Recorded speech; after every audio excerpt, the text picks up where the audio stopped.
English Fairy Tales. Collected by Joseph Jacobs. Tom Tit-Tot. Once upon a time there was a woman, and she baked 5 pies. And when they came out of the oven, they were that overbaked the crusts were too hard to eat. So she says to her daughter, "Darter," says she, "put you them there pies on the shelf, and leave 'em there a little, and they'll come again." She meant, you know, the crust would get soft. But the girl, she says to herself, "Well, if they'll come again, I'll eat 'em now." And she set to work and ate 'em all, first and last. Well, come supper time, the woman said, "Go you, and get one o' them there pies. I dare say they've come again now." The girl went and she looked, and there was nothing but the dishes. So back she came and says she, "No, they ain't come again." "Not one of 'em?" says the mother. "Not one of 'em," says she. "Well, come again or not come again," said the woman, "I'll have one for supper." "But you can't if they ain't come," said the girl. "But I can," says she. "Go you and bring the best of 'em." "Best or worst," says the girl, "I've ate 'em all, and you can't have one till that's come again." Well, the woman she was done, and she took her spinning to the door to spin, and as she span she sang, "My darter ha ate 5 pies today. My darter ha ate 5 pies today."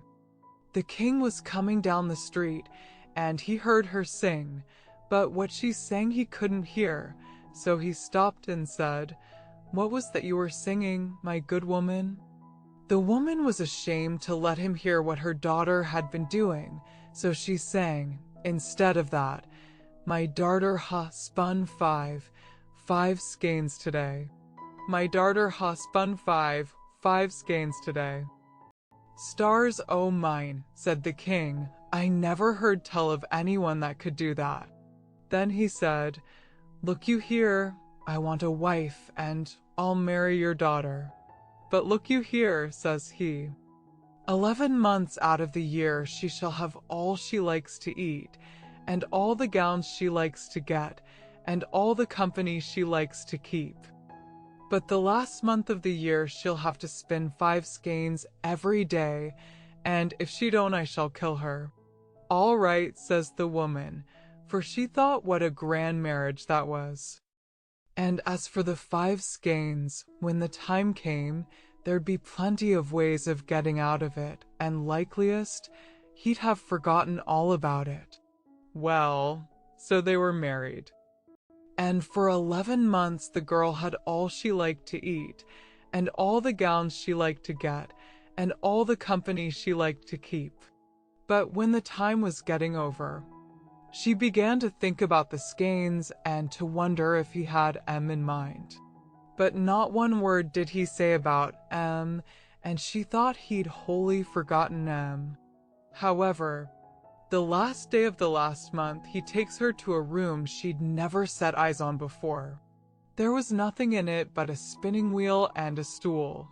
And says he, "Now, my dear, here you'll be shut in tomorrow with some victuals and some flax, and if you haven't spun 5 skeins by the night, your head'll go off." And away he went about his business. Well, she was that frightened. She'd always been such a gatless girl that she didn't so much as know how to spin, and what was she to do tomorrow with no one to come nigh her to help her? She sat down on a stool in the kitchen, and law, how she did cry. However, all of a sudden she heard a sort of a knocking low down on the door. She upped and up at it. And what should she see but a small little black thing with a long tail, that looked up at her right curious, and that said, "What are you a-crying for?" "What's that to you?" says she. "Never you mind." That said, "But tell me what you're a-crying for." That won't do me no good if I do, says she. You don't know that, that said, and twirled that's tail round. Well, says she, that won't do no harm. If that don't do no good, and she upped and told about the pies and the skeins and everything. This is what I'll do, says the little black thing. I'll come to your window every morning and take the flax and bring it spun at night. What's your pay? Says she. That looked out of the corner of that's eyes. And that said, I'll give you 3 guesses every night to guess my name, and if you haven't guessed it before the month's up, you shall be mine. Well, she thought she'd be sure to guess that's name before the month was up. All right, says she, I agree. All right, that says, and law. How that twirled that's tail. Well, the next day, her husband took her into the room, and there was the flax and the day's food. Now there's the flax, says he, and if that ain't spun up this night, off goes your head. And then he went out and locked the door. He'd hardly gone when there was a knocking against the window. She upped and she op at it. And there sure enough was the little old thing sitting on the ledge. Where's the flax? Says he. Here it be, says she. And she gave it to him. Well, come the evening and knocking came again to the window. She upped and she op at it, and there was the little old thing with 5 skeins of flax on his arm. Here it be, says he, and he gave it to her. Now, what's my name? Says he. What, is that Bill? Says she. No, that ain't, says he, and he twirled his tail. Is that Ned? Says she. No, that ain't, says he, and he twirled his tail. Well, is that Mark? Says she. No, that ain't, says he, and he twirled his tail harder, and away he flew. Well, when her husband came in, there were the 5 skeins ready for him. I see I shan't have to kill you tonight, my dear. Says he, you'll have your food and your flax in the morning, says he, and away he goes. Well, every day the flax and the food were brought. And every day that their little black infant used to come mornings and evenings. And all the day the girl sat trying to think of names to say to it when it came at night.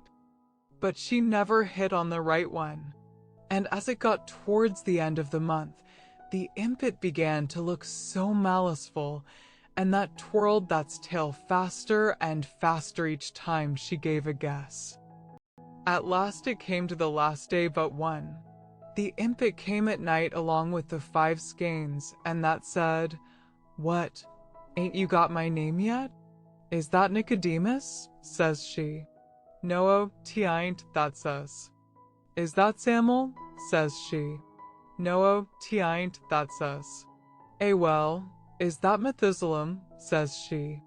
No, 't ain't that neither, that says. Then that looks at her with that's eyes like a coal o' fire. And that says, Woman, there's only tomorrow night, and then you'll be mine. And away it flew. Well, she felt that horrid.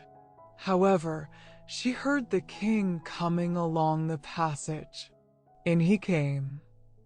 And when he sees the 5 skeins, he says he, Well, my dear, says he, I don't see but what you'll have your skeins ready tomorrow night as well, and as I reckon I shan't have to kill you. I'll have supper in here tonight. So they brought supper and another stool for him, and down the 2 sat. Well, he hadn't eaten but a mouthful or so when he stops and begins to laugh. What is it? Says she. Why, says he, I was out hunting today, and I got away to a place in the wood I'd never seen before, and there was an old chalk pit. And I heard a kind of a sort of a humming. So I got off my hobby, and I went right quiet to the pit, and I looked down. Well, What should there be but the funniest little black thing you ever set eyes on? And what was that doing? But that had a little spinning wheel, and that was spinning wonderful fast and twirling that's tail. And as that span that sang, nimmy, not my name's Tom Tit Tot. Well, when the girl heard this, she felt as if she could have jumped out of her skin for joy, but she didn't say a word. Next day that their little thing looked so maliceful when he came for the flax. And when night came, she heard that knocking against the window panes. She up at the window, and that come right in on the ledge. That was grinning from ear to ear, and ooh, that's tail was twirling round so fast. What's my name? That says, as that gave her the skeins. Is that Solomon? She says, pretending to be afeard. No, 'tain't, that says. And that came further into the room. Well, is that Zebedee? Says she again. No, 'tain't, says the impet. And then that laughed and twirled that's tail till you couldn't hardly see it. Take time. Woman, that says, next guess, and you're mine. And that stretched out that's black hands at her. Well, she backed a step or two, and she looked at it, and then she laughed out, and says she, pointing her finger at it, nimmy not, your name's Tom Tit Tot. Well, when that heard her, that gave an awful shriek and away that flew into the dark, and she never saw it any more. The three sillies. Once upon a time there was a farmer and his wife who had one daughter, and she was courted by a gentleman. Every evening he used to come and see her, and stop to supper at the farmhouse, and the daughter used to be sent down into the cellar to draw the beer for supper.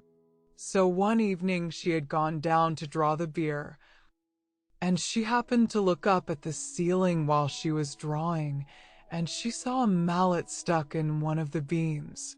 It must have been there a long time, but somehow or other she had never noticed it before, and she began a-thinking.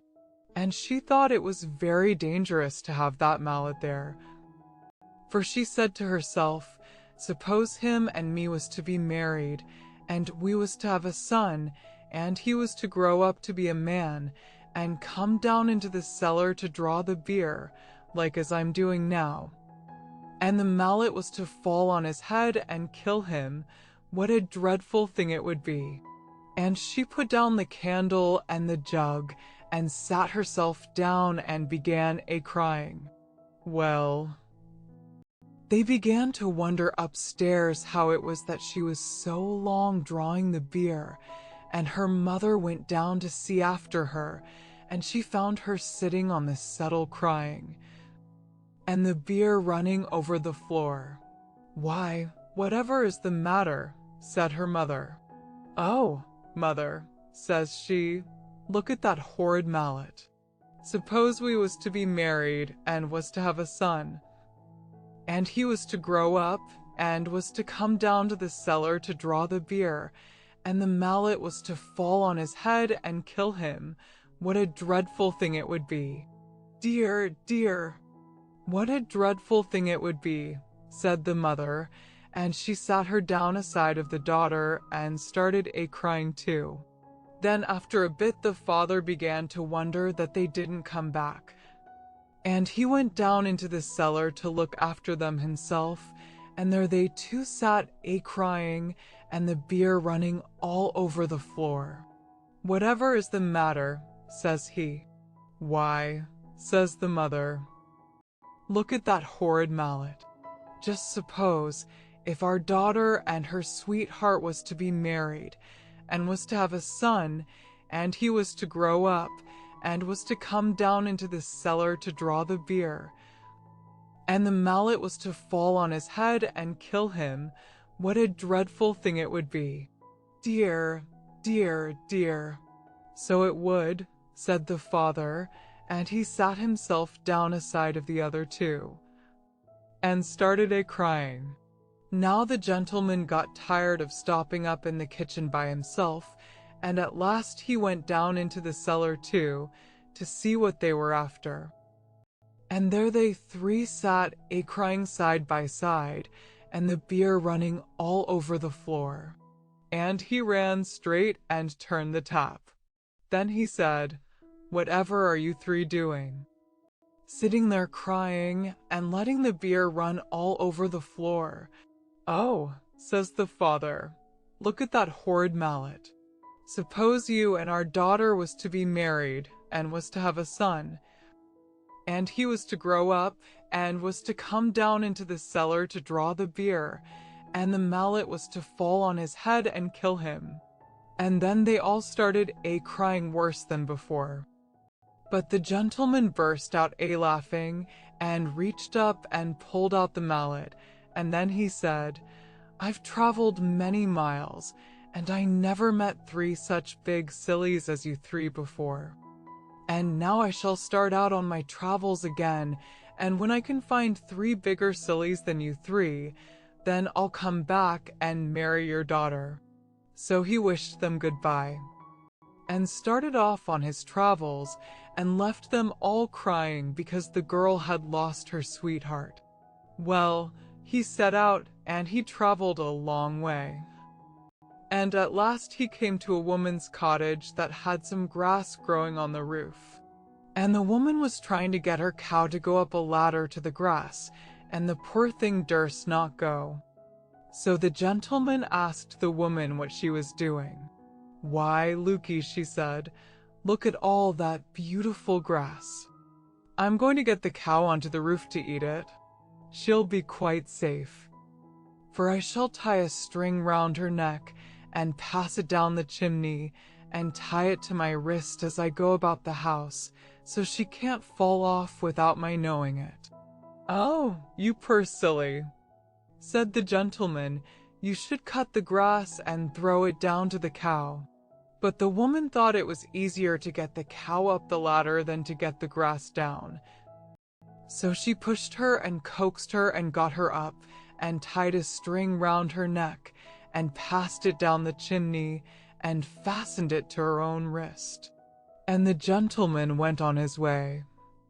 But he hadn't gone far when the cow tumbled off the roof, and hung by the string tied round her neck, and it strangled her. And the weight of the cow tied to her wrist pulled the woman up the chimney, and she stuck fast halfway and was smothered in the soot. Well, that was one big silly. And the gentleman went on, and he went to an inn to stop the night, and they were so full at the inn that they had to put him in a double-bedded room. And another traveler was to sleep in the other bed. The other man was a very pleasant fellow, and they got very friendly together. But in the morning, when they were both getting up, the gentleman was surprised to see the other hang his trousers on the knobs of the chest of drawers and run across the room and try to jump into them, and he tried over and over again, and couldn't manage it, and the gentleman wondered whatever he was doing it for. At last he stopped and wiped his face with his handkerchief. "Oh dear," he says, "I do think trousers are the most awkwardest kind of clothes that ever were. I can't think who could have invented such things. It takes me the best part of an hour to get into mine every morning, and I get so hot. How do you manage yours?" So the gentleman burst out a-laughing and showed him how to put them on. And he was very much obliged to him, and said he never should have thought of doing it that way.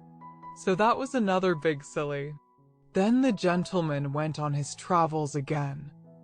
And he came to a village, and outside the village there was a pond, and round the pond was a crowd of people. And they had got rakes and brooms and pitchforks reaching into the pond. And the gentleman asked what was the matter. "Why," they say, "matter enough. Moon's tumbled into the pond, and we can't rake her out anyhow. So the gentleman burst out a-laughing, and told them to look up into the sky and that it was only the shadow in the water. But they wouldn't listen to him and abused him shamefully, and he got away as quick as he could. So there was a whole lot of sillies bigger than them 3 sillies at home. So the gentleman turned back home again and married the farmer's daughter. And if they didn't live happy forever after, that's nothing to do with you or me. The rose tree. There was once upon a time a good man who had 2 children, a girl by a first wife, and a boy by the second. The girl was as white as milk, and her lips were like cherries.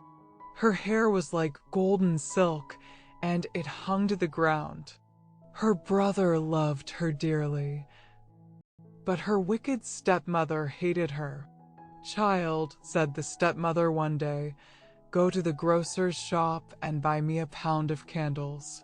She gave her the money, and the little girl went, bought the candles, and started on her return. There was a stile to cross. She put down the candles whilst she got over the stile. Up came a dog and ran off with the candles. She went back to the grocer's, and she got a second bunch. She came to the stile, set down the candles, and proceeded to climb over.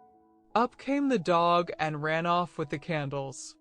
She went again to the grocer's, and she got a third bunch, and just the same happened.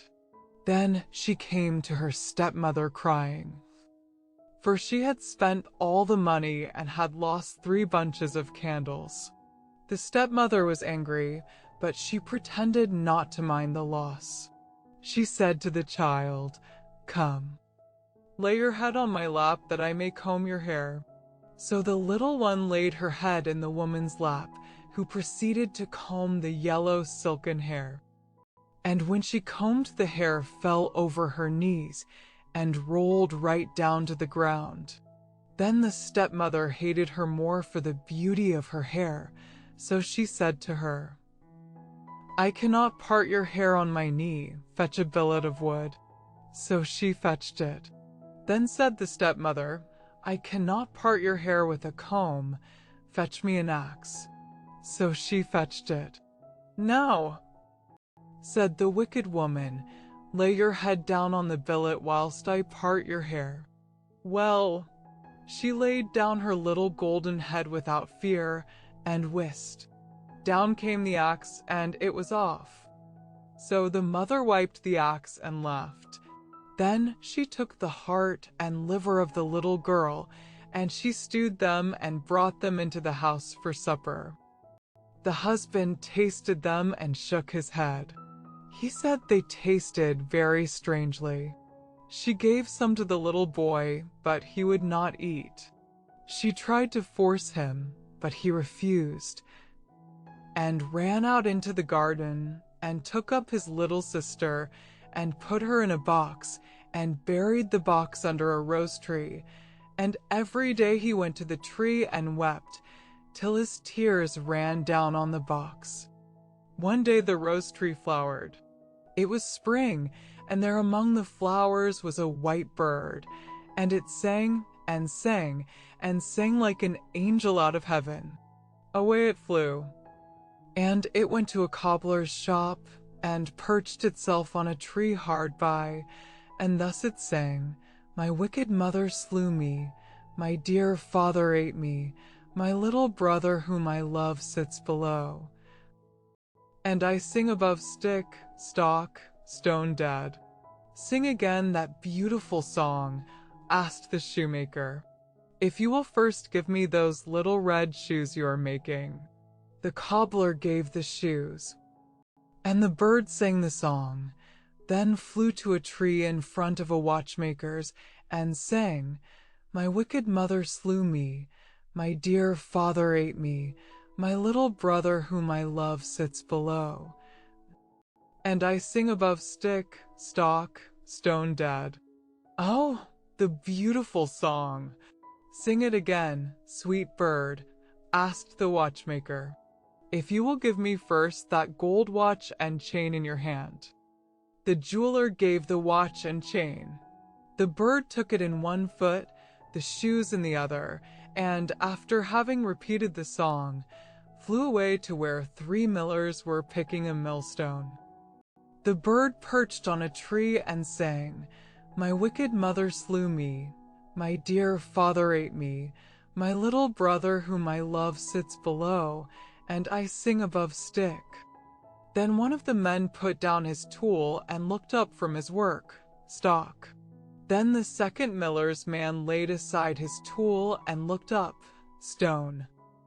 Then the third miller's man laid down his tool and looked up, dead. Then all 3 cried out with one voice, "Oh, what a beautiful song! Sing it, sweet bird, again." "If you will put the millstone round my neck," said the bird. The men did what the bird wanted, and away to the tree it flew with the millstone round its neck, the red shoes in one foot, and the gold watch and chain in the other. It sang the song and then flew home.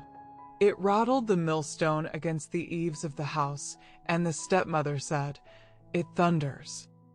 Then the little boy ran out to see the thunder, and down dropped the red shoes at his feet. It rattled the millstone against the eaves of the house once more, and the stepmother said again, "It thunders." Then the father ran out, and down fell the chain about his neck. In ran father and son, laughing and saying, "See, what fine things the thunder has brought us." Then the bird rattled the millstone against the eaves of the house a 3rd time, and the stepmother said, "It thunders again. Perhaps the thunder has brought something for me," and she ran out, but the moment she stepped outside the door, down fell the millstone on her head, and so she died. The old woman and her pig. An old woman was sweeping her house, and she found a little crooked 6pence. "What," said she, "shall I do with this little 6pence? I will go to market and buy a little pig." As she was coming home, she came to a stile, but the piggy wouldn't go over the stile. She went a little further, and she met a dog. So she said to the dog, "Dog, bite pig. Piggy won't go over the stile, and I shan't get home tonight." But the dog wouldn't. She went a little further, and she met a stick. So she said, "Stick, stick, beat dog. Dog won't bite pig. Piggy won't get over the stile, and I shan't get home tonight." But the stick wouldn't. She went a little further, and she met a fire.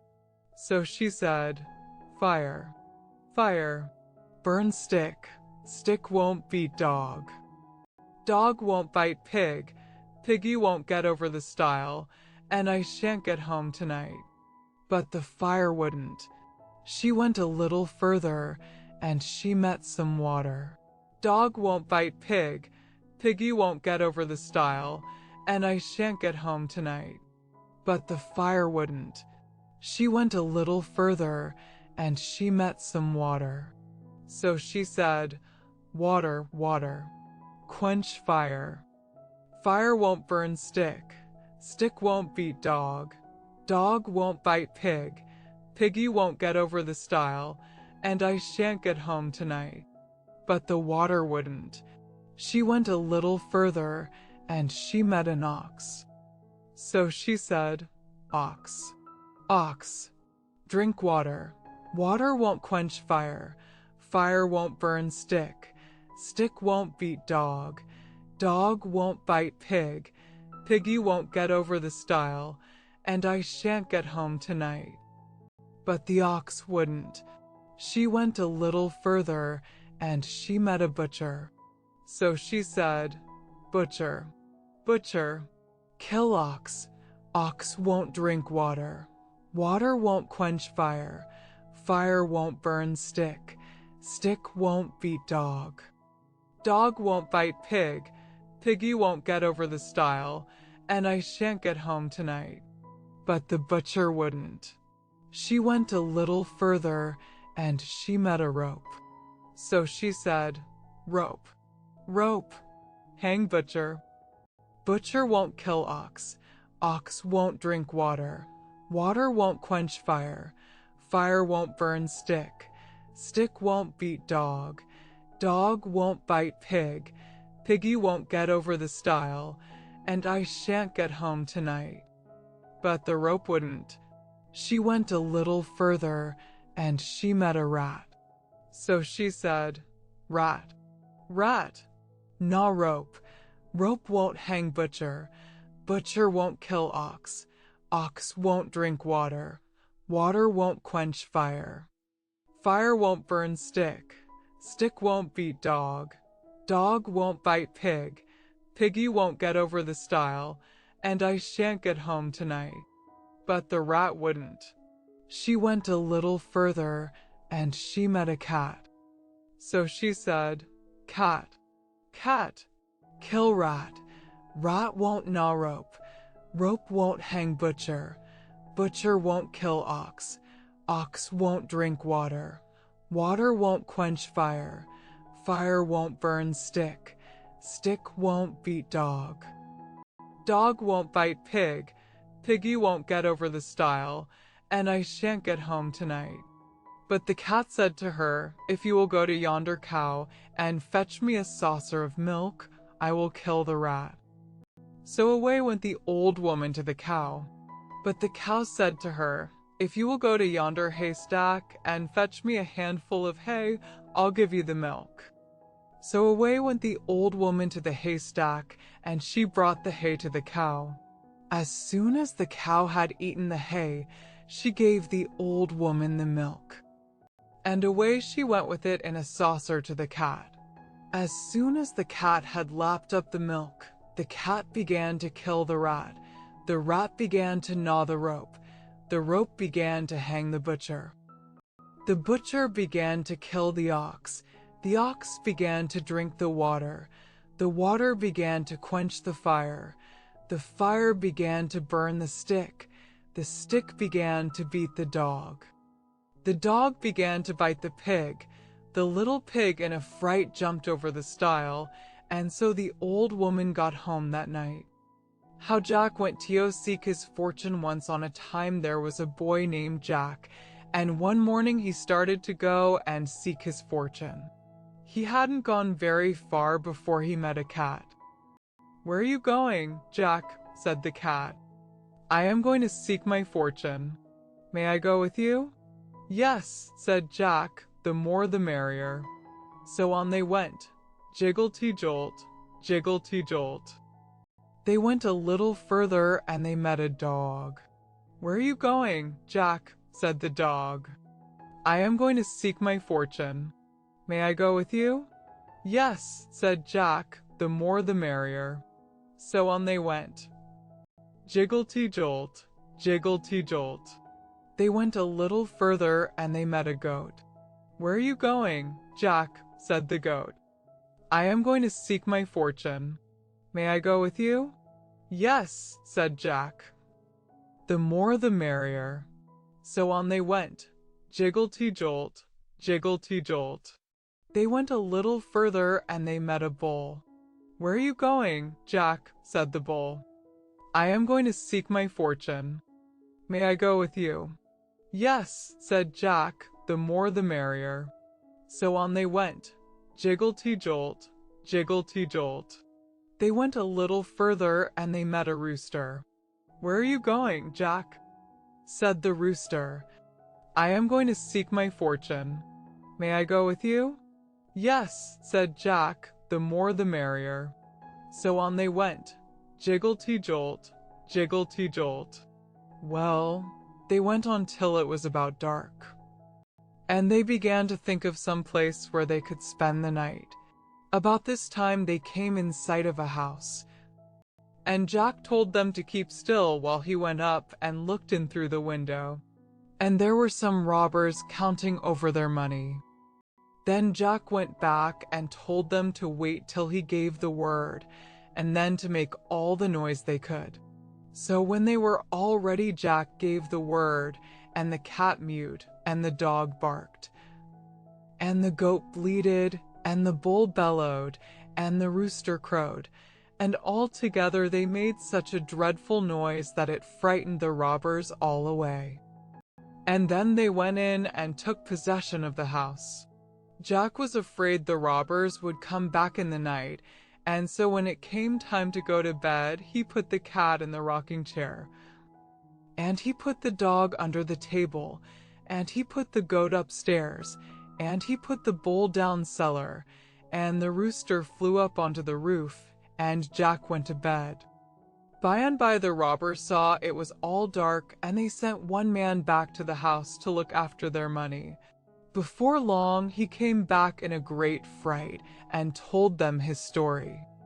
"I went back to the house," said he, "and went in and tried to sit down in the rocking chair, and there was an old woman knitting, and she stuck her knitting needles into me." That was the cat. You know, I went to the table to look after the money, and there was a shoemaker under the table, and he stuck his awl into me. That was the dog, you know. I started to go upstairs, and there was a man up there threshing, and he knocked me down with his flail. That was the goat, you know. I started to go down cellar, and there was a man down there chopping wood, and he knocked me up with his axe. That was the bull, you know. But I shouldn't have minded all that if it hadn't been for that little fellow on top of the house, who kept a-hollering, "Chuck him up to me! Chuck him up to me!" Of course that was the cock-a-doodle-doo. Amar, Vinegar Mr. and Mrs. Vinegar lived in a vinegar bottle. Now, one day, when Mr. Vinegar was from home, Mrs. Vinegar, who was a very good housewife, was busily sweeping her house, when an unlucky thump of the broom brought the whole house clitter-clatter, about her ears. In an agony of grief, she rushed forth to meet her husband. On seeing him, she exclaimed, "Oh, Mr. Vinegar, Mr. Vinegar, we are ruined. I have knocked the house down, and it is all to pieces." Mr. Vinegar then said, "My dear, let us see what can be done. Here's the door. I will take it on my back, and we will go forth to seek our fortune." They walked all that day, and at nightfall entered a thick forest. They were both very, very tired, and Mr. Vinegar said, "My love, I will climb up into a tree, drag up the door, and you shall follow." He accordingly did so, and they both stretched their weary limbs on the door and fell fast asleep. In the middle of the night, Mr. Vinegar was disturbed by the sound of voices underneath, and to his horror and dismay found that it was a band of thieves met to divide their booty. "Here, Jack," said one, "here's 5 pounds for you. Here, Bill, here's 10 pounds for you. Here, Bob, here's 3 pounds for you." Mr. Vinegar could listen no longer. His terror was so great that he trembled and shook down the door on their heads. Away scampered the thieves. But Mr. Vinegar dared not quit his retreat till broad daylight. He then scrambled out of the tree and went to lift up the door. What did he see but a number of golden guineas? "Come down, Mrs. Vinegar," he cried. "Come down, I say, our fortune's made, our fortune's made. Come down, I say." Mrs. Vinegar got down as fast as she could, and when she saw the money, she jumped for joy. "Now, my dear," said she, "I'll tell you what you shall do. There's a fair at the neighboring town. You shall take these 40 guineas and buy a cow. I can make butter and cheese, which you shall sell at market, and we shall then be able to live very comfortably." Mr. Vinegar joyfully agrees. takes the money, and off he goes to the fair. When he arrived, he walked up and down and at length saw a beautiful red cow. It was an excellent milker and perfect in every way. "Oh," thought Mr. Vinegar, "if I had but that cow, I should be the happiest man alive." So he offers the 40 guineas for the cow, and the owner said that, as he was a friend, he'd oblige him. So the bargain was made, and he got the cow, and he drove it backwards and forwards to show it. By and by he saw a man playing the bagpipes Tweedledum Tweedledee. The children followed him about, and he appeared to be pocketing money on all sides. "Well," thought Mr. Vinegar, "if I had but that beautiful instrument, I should be the happiest man alive, my fortune would be made." So he went up to the man. "Friend," says he, "what a beautiful instrument that is, and what a deal of money you must make." "Why, yes," said the man, "I make a great deal of money, to be sure, and it is a wonderful instrument." "Oh," cried Mr. Vinegar, "how I should like to possess it." "Well," said the man, "as you are a friend, I don't much mind parting with it. You shall have it for that red cow." "Done," said the delighted Mr. Vinegar. So the beautiful red cow was given for the bagpipes. He walked up and down with his purchase, but it was in vain he tried to play a tune.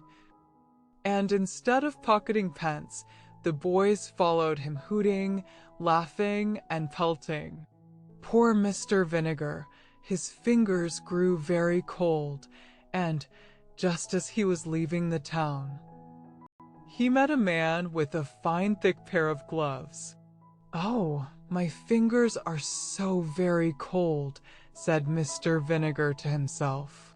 "Now if I had but those beautiful gloves, I should be the happiest man alive."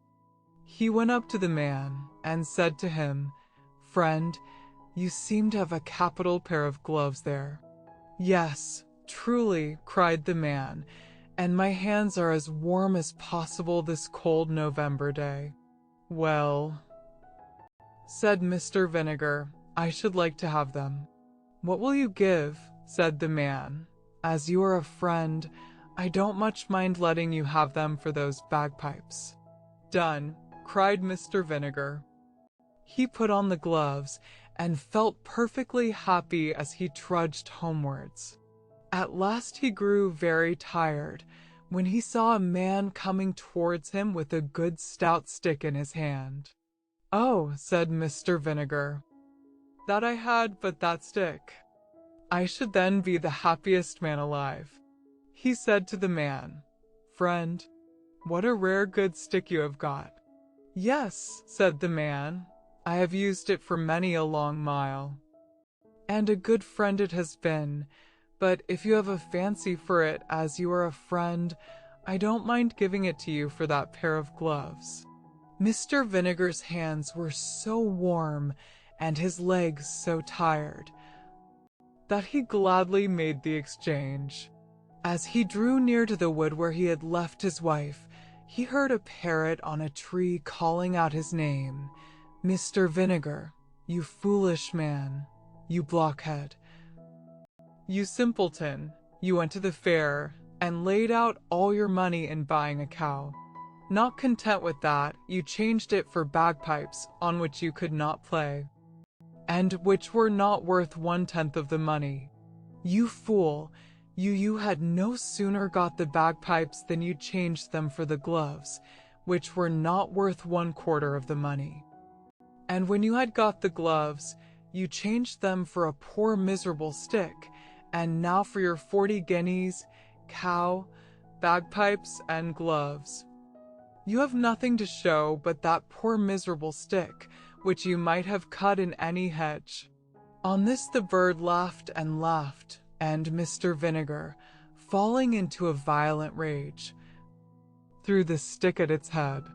The stick lodged in the tree, and he returned to his wife without money, cow, bagpipes, gloves, or stick. And she instantly gave him such a sound cudgeling that she almost broke every bone in his skin. Nix Not Nothing there once lived a king and a queen, as many a one has been. They were long married and had no children, but at last a baby boy came to the queen when the king was away in the far countries. The queen would not christen the boy till the king came back, and she said, "We will just call him Nix Not Nothing until his father comes home." But it was long before he came home, and the boy had grown a nice little laddie.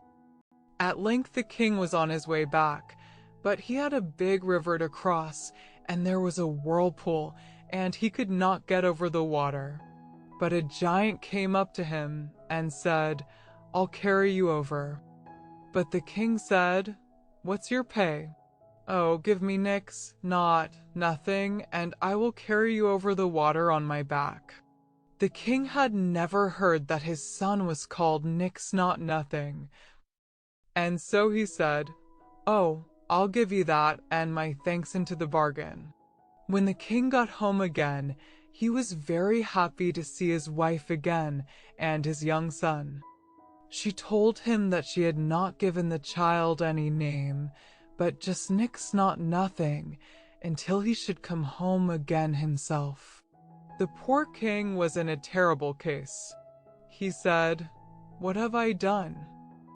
I promised to give the giant who carried me over the river on his back Nix Not Nothing." The king and the queen were sad and sorry, but they said, "When the giant comes, we will give him the henwife's boy. He will never know the difference." The next day the giant came to claim the king's promise, and he sent for the henwife's boy, and the giant went away with the boy on his back. He traveled till he came to a big stone, and there he sat down to rest. He said, "Hidge, Hodge, on my back. What time of day is that?" The poor little boy said, "It is the time that my mother, the henwife, takes up the eggs for the queen's breakfast." The giant was very angry, and dashed the boy's head on the stone and killed him. So he went back in a tower of a temper, and this time they gave him the gardener's boy. He went off with him on his back till they got to the stone again, when the giant sat down to rest. And he said, "Hidge, Hodge, on my back. What time of day do you make that?" The gardener's boy said, "Sure, it's the time that my mother takes up the vegetables for the queen's dinner." Then the giant was right wild and dashed his brains out on the stone. Then the giant went back to the king's house in a terrible temper, and said he would destroy them all if they did not give him Nix Not Nothing this time. They had to do it. And when he came to the big stone, the giant said, "What time of day is that?" Nix Not Nothing said, "It is the time that my father the king will be sitting down to supper."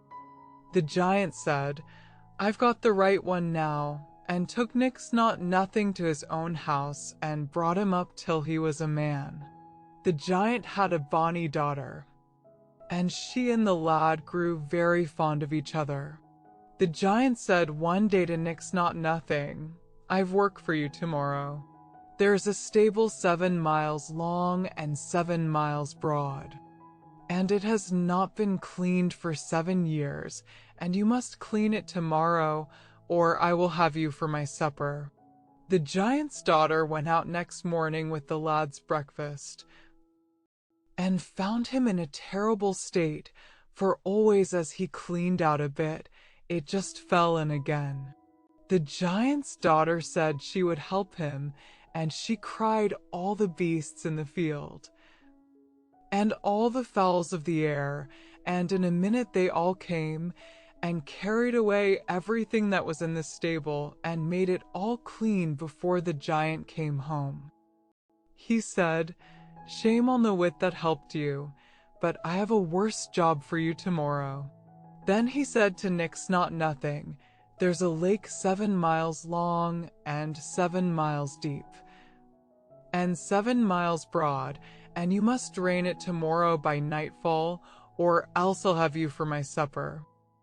Nix Not Nothing began early next morning and tried to lave the water with his pail, but the lake was never getting any less, and he didn't know what to do. But the giant's daughter called on all the fish in the sea to come and drink the water, and very soon they drank it dry. When the giant saw the work done, he was in a rage, and said, "I've a worse job for you tomorrow. There's a tree 7 miles high and no branch on it, till you get to the top, and there is a nest with 7 eggs in it. And you must bring down all the eggs without breaking one, or else I'll have you for my supper." At first the giant's daughter did not know how to help Nix Not Nothing, but she cut off first her fingers and then her toes, and made steps of them, and he clomb the tree and got all the eggs safe till he came just to the bottom, and then one was broken. So they determined to run away together, and after the giant's daughter had tidied up her hair a bit and got her magic flask, they set out together as fast as they could run. And they hadn't got but 3 fields away when they looked back and saw the giant walking along at top speed after them. "Quick, quick," called out the giant's daughter. "Take my comb from my hair and throw it down." Nix Not Nothing took her comb from her hair and threw it down, and out of every one of its prongs there sprung up a fine thick briar in the way of the giant. You may be sure it took him a long time to work his way through the briar bush, and by the time he was well through, Nix Not Nothing and his sweetheart had run on a tidy step away from him. But he soon came along after them and was just like to catch Em up when the giant's daughter called out to Nix Not Nothing, "Take my hair dagger and throw it down, quick, quick." So Nix Not Nothing threw down the hair dagger, and out of it grew as quick as lightning a thick hedge of sharp razors placed crisscross. The giant had to tread very cautiously to get through all this, and meanwhile the young lovers ran on, and on, and on, till they were nearly out of sight. But at last the giant was through, and it wasn't long before he was like to catch them up. But just as he was stretching out his hand to catch Nix Not Nothing, his daughter took out her magic flask and dashed it on the ground. And as it broke out of it welled a big wave that grew, till it reached the giant's waist and then his neck, and when it got to his head, he was drowned dead, and dead, and dead indeed. So he goes out of the story. But Nix Not Nothing fled on till where do you think they came to? Why, to near the castle of Nix Not Nothing's father and mother. But the giant's daughter was so weary that she couldn't move a step further. So Nix Not Nothing told her to wait there while he went and found out a lodging for the night. And he went on towards the lights of the castle, and on the way he came to the cottage of the henwife whose boy had had his brains dashed out by the giant. Now she knew Nix Not Nothing in a moment, and hated him because he was the cause of her son's death. So when he asked his way to the castle, she put a spell upon him. And when he got to the castle, no sooner was he let in than he fell down dead asleep upon a bench in the hall. The king and queen tried all they could do to wake him up, but all in vain. So the king promised that if any lady could wake him up, she should marry him. Meanwhile, the giant's daughter was waiting and waiting for him to come back, and she went up into a tree to watch for him. The gardener's daughter, going to draw water in the well, saw the shadow of the lady in the water, and thought it was herself, and said, "If I'm so bonny, if I'm so brave, why do you send me to draw water?" So she threw down her pail and went to see if she could wed the sleeping stranger. And she went to the henwife, who taught her an unspelling catch which would keep Nix Not Nothing awake as long as the gardener's daughter liked. So she went up to the castle and sang her catch, and Nix Not Nothing was wakened for a bit, and they promised to wed him to the gardener's daughter. Meanwhile, the gardener went down to draw water from the well and saw the shadow of the lady in the water. So he looks up and finds her, and he brought the lady from the tree and led her into his house. And he told her that a stranger was to marry his daughter, and took her up to the castle and showed her the man, and it was Nix Not Nothing asleep in a chair. And she saw him and cried to him, "Waken, waken, and speak to me." But he would not waken, and soon she cried, "I cleaned the stable, I laved the lake, and I clomb the tree, and all for the love of thee. And thou wilt not waken and speak to me." The king and the queen heard this, and came to the bonny young lady, and she said, "I cannot get Nix Not Nothing to speak to me for all that I can do." Then were they greatly astonished when she spoke of Nix Not Nothing, and asked where he was, and she said, "He that sits there in the chair." Then they ran to him and kissed him and called him their own dear son. So they called for the gardener's daughter and made her sing her charm, and he wakened, and told them all that the giant's daughter had done for him, and of all her kindness. Then they took her in their arms and kissed her, and said she should now be their daughter, for their son should marry her. But they sent for the henwife and put her to death, and they lived happy all their days. Jack Hannaford there was an old soldier who had been long in the war, so long that he was quite out at elbows, and he did not know where to go to find a living. So he walked up moors, down glens, till at last he came to a farm from which the good man had gone away to market. The wife of the farmer was a very foolish woman who had been a widow when he married her. The farmer was foolish enough, too, and it is hard to say which of the two was the more foolish. When you've heard my tale, you may decide.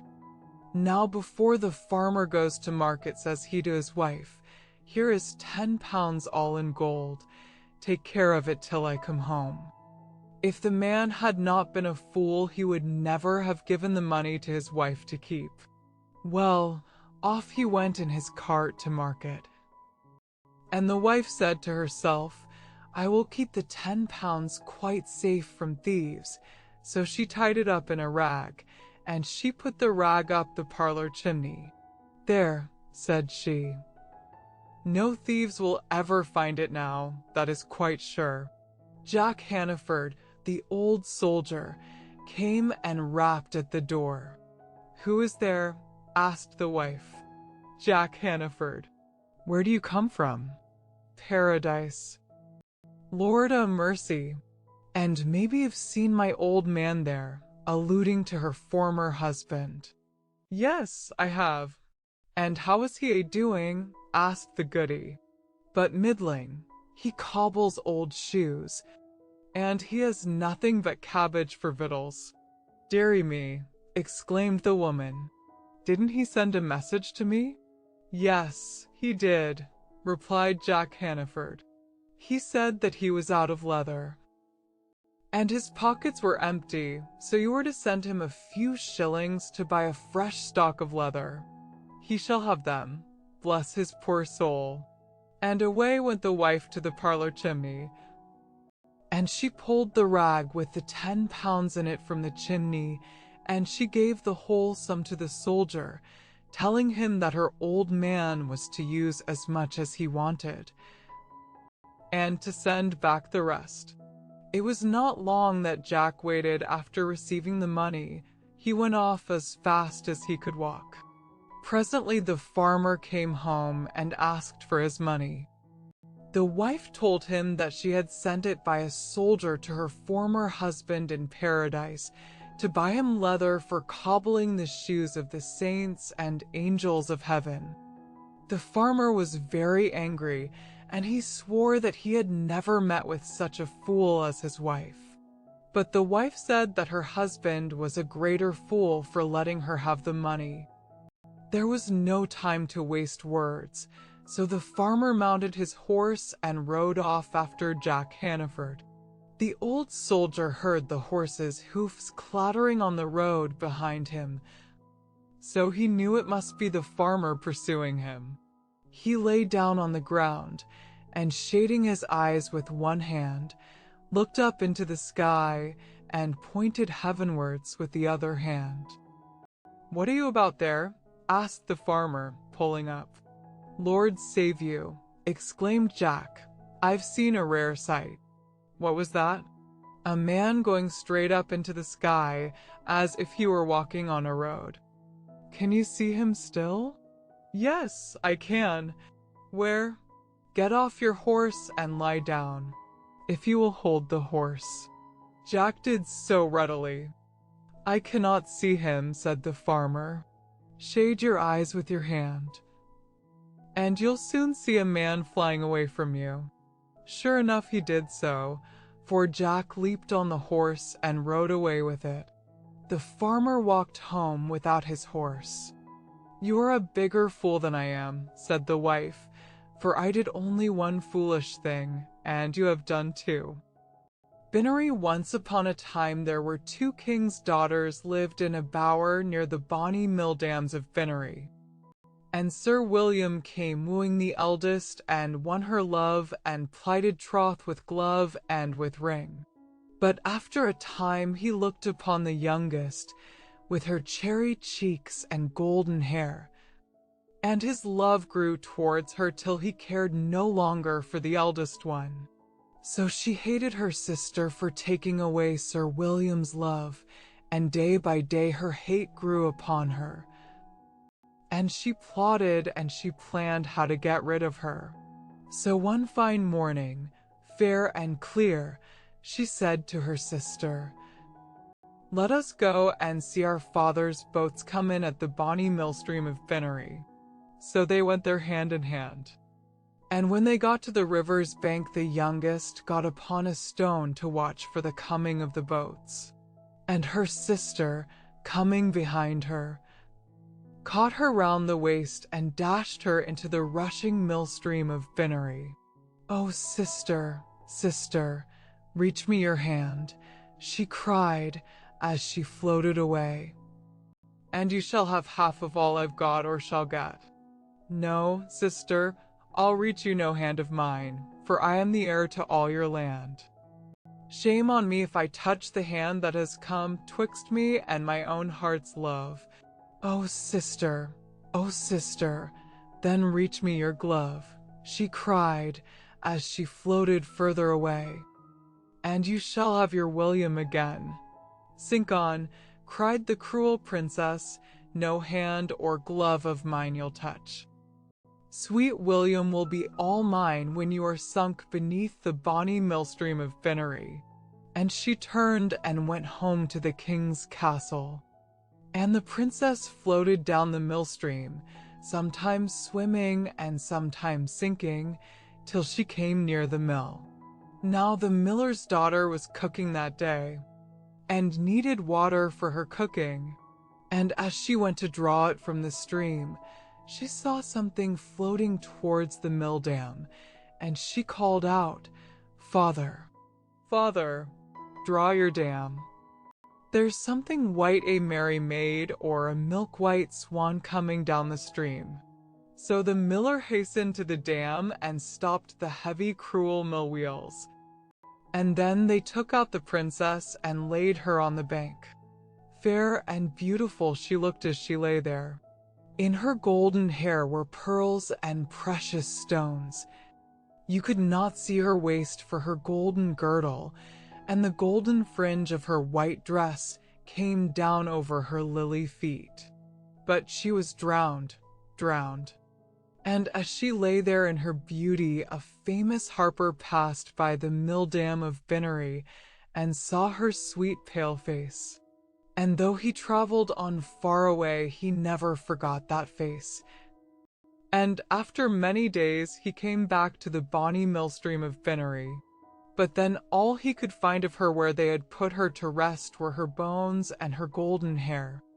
So he made a harp out of her breastbone and her hair, and travelled on up the hill from the mill dam of Binnery, till he came to the castle of the king her father.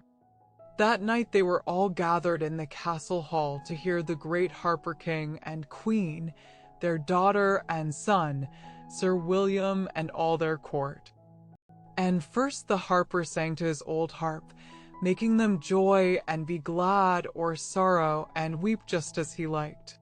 But while he sang he put the harp he had made that day on a stone in the hall. And presently it began to sing by itself, low and clear, and the harper stopped, and all were hushed. And this was what the harp sung. O yonder sits my father, the king, Binnery, O Binnery.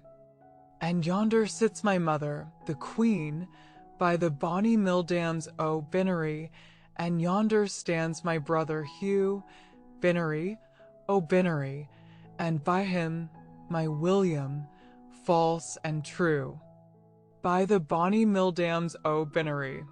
Then they all wondered, and the harper told them how he had seen the princess lying drowned on the bank near the bonny mill dams o Binnery, and how he had afterwards made this harp out of her hair and breastbone. Just then the harp began singing again, and this was what it sang out loud and clear. And there sits my sister who drowned me by the bonny mill dams o Binnery. And the harp snapped and broke, and never sang more. Mouse and Mouser the mouse went to visit the cat, and found her sitting behind the hall door, spinning. Mouse, what are you doing, my lady, my lady? What are you doing, my lady? Cat, sharply. I'm spinning old breeches, good body. Good body, I'm spinning old breeches, good body. Mouse, long may you wear them, my lady, my lady. Long may you wear them, my lady. Cat, gruffly. I'll wear M and tear M, good body, good body. I'll wear M and tear M, good body. Mouse, I was sweeping my room, my lady, my lady. I was sweeping my room, my lady. Cat, the cleaner you'd be, good body. Good body, the cleaner you'd be, good body. Mouse, I found a silver sixpence, my lady, my lady. I found a silver sixpence, my lady. Cat, the richer you were, good body, the richer you were. Good body. Mouse, I went to the market, my lady, my lady. I went to the market, my lady. Cat, the further you went, good body, the further you went, good body. Mouse, I bought me a pudding. My lady, I bought me a pudding, my lady. Cat, snarling. The more meat you had, good body, the more meat you had, good body. Mouse, I put it in the window to cool, my lady. I put it in the window to cool. Cat, sharply. The faster you'd eat it, good body, the faster you'd eat it, good body. Mouse, timidly. The cat came and ate it, my lady, my lady. The cat came and ate it, my lady. Cat, pouncingly. And I'll eat you, good body, and I'll eat you, good body. Springs upon the mouse and kills it. Capo rushes well. There was once a very rich gentleman, and he'd 3 daughters, and he thought he'd see how fond they were of him. So he says to the first, "How much do you love me, my dear?" "Why," says she, "as I love my life." "That's good," says he. So he says to the second, "How much do you love me, my dear?" "Why," says she, "better nor all the world." "That's good," says he. So he says to the third, "How much do you love me, my dear?" "Why, I love you as fresh meat loves salt," says she. "Well," He was that angry. "You don't love me at all," says he, "and in my house you stay no more." So he drove her out there and shut the door in her face. Well, she went away on and on till she came to a fen. And there she gathered a lot of rushes and made them into a kind of a sort of a cloak with a hood to cover her from head to foot and to hide her fine clothes. And then she went on and on till she came to a great house. "Do you want a maid?" says she. "No, we don't," said they. "I haven't nowhere to go," says she, "and I ask no wages and do any sort of work," says she.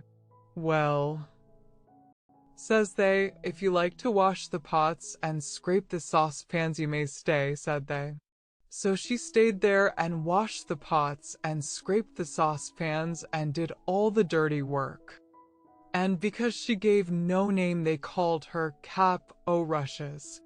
Well, one day there was to be a great dance a little way off, and the servants were allowed to go and look on at the grand people. Cap o' Rushes said she was too tired to go, so she stayed at home.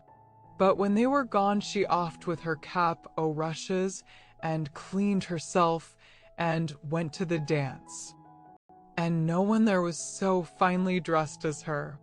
Well, who should be there but her master's son, and what should he do but fall in love with her the minute he set eyes on her? He wouldn't dance with anyone else.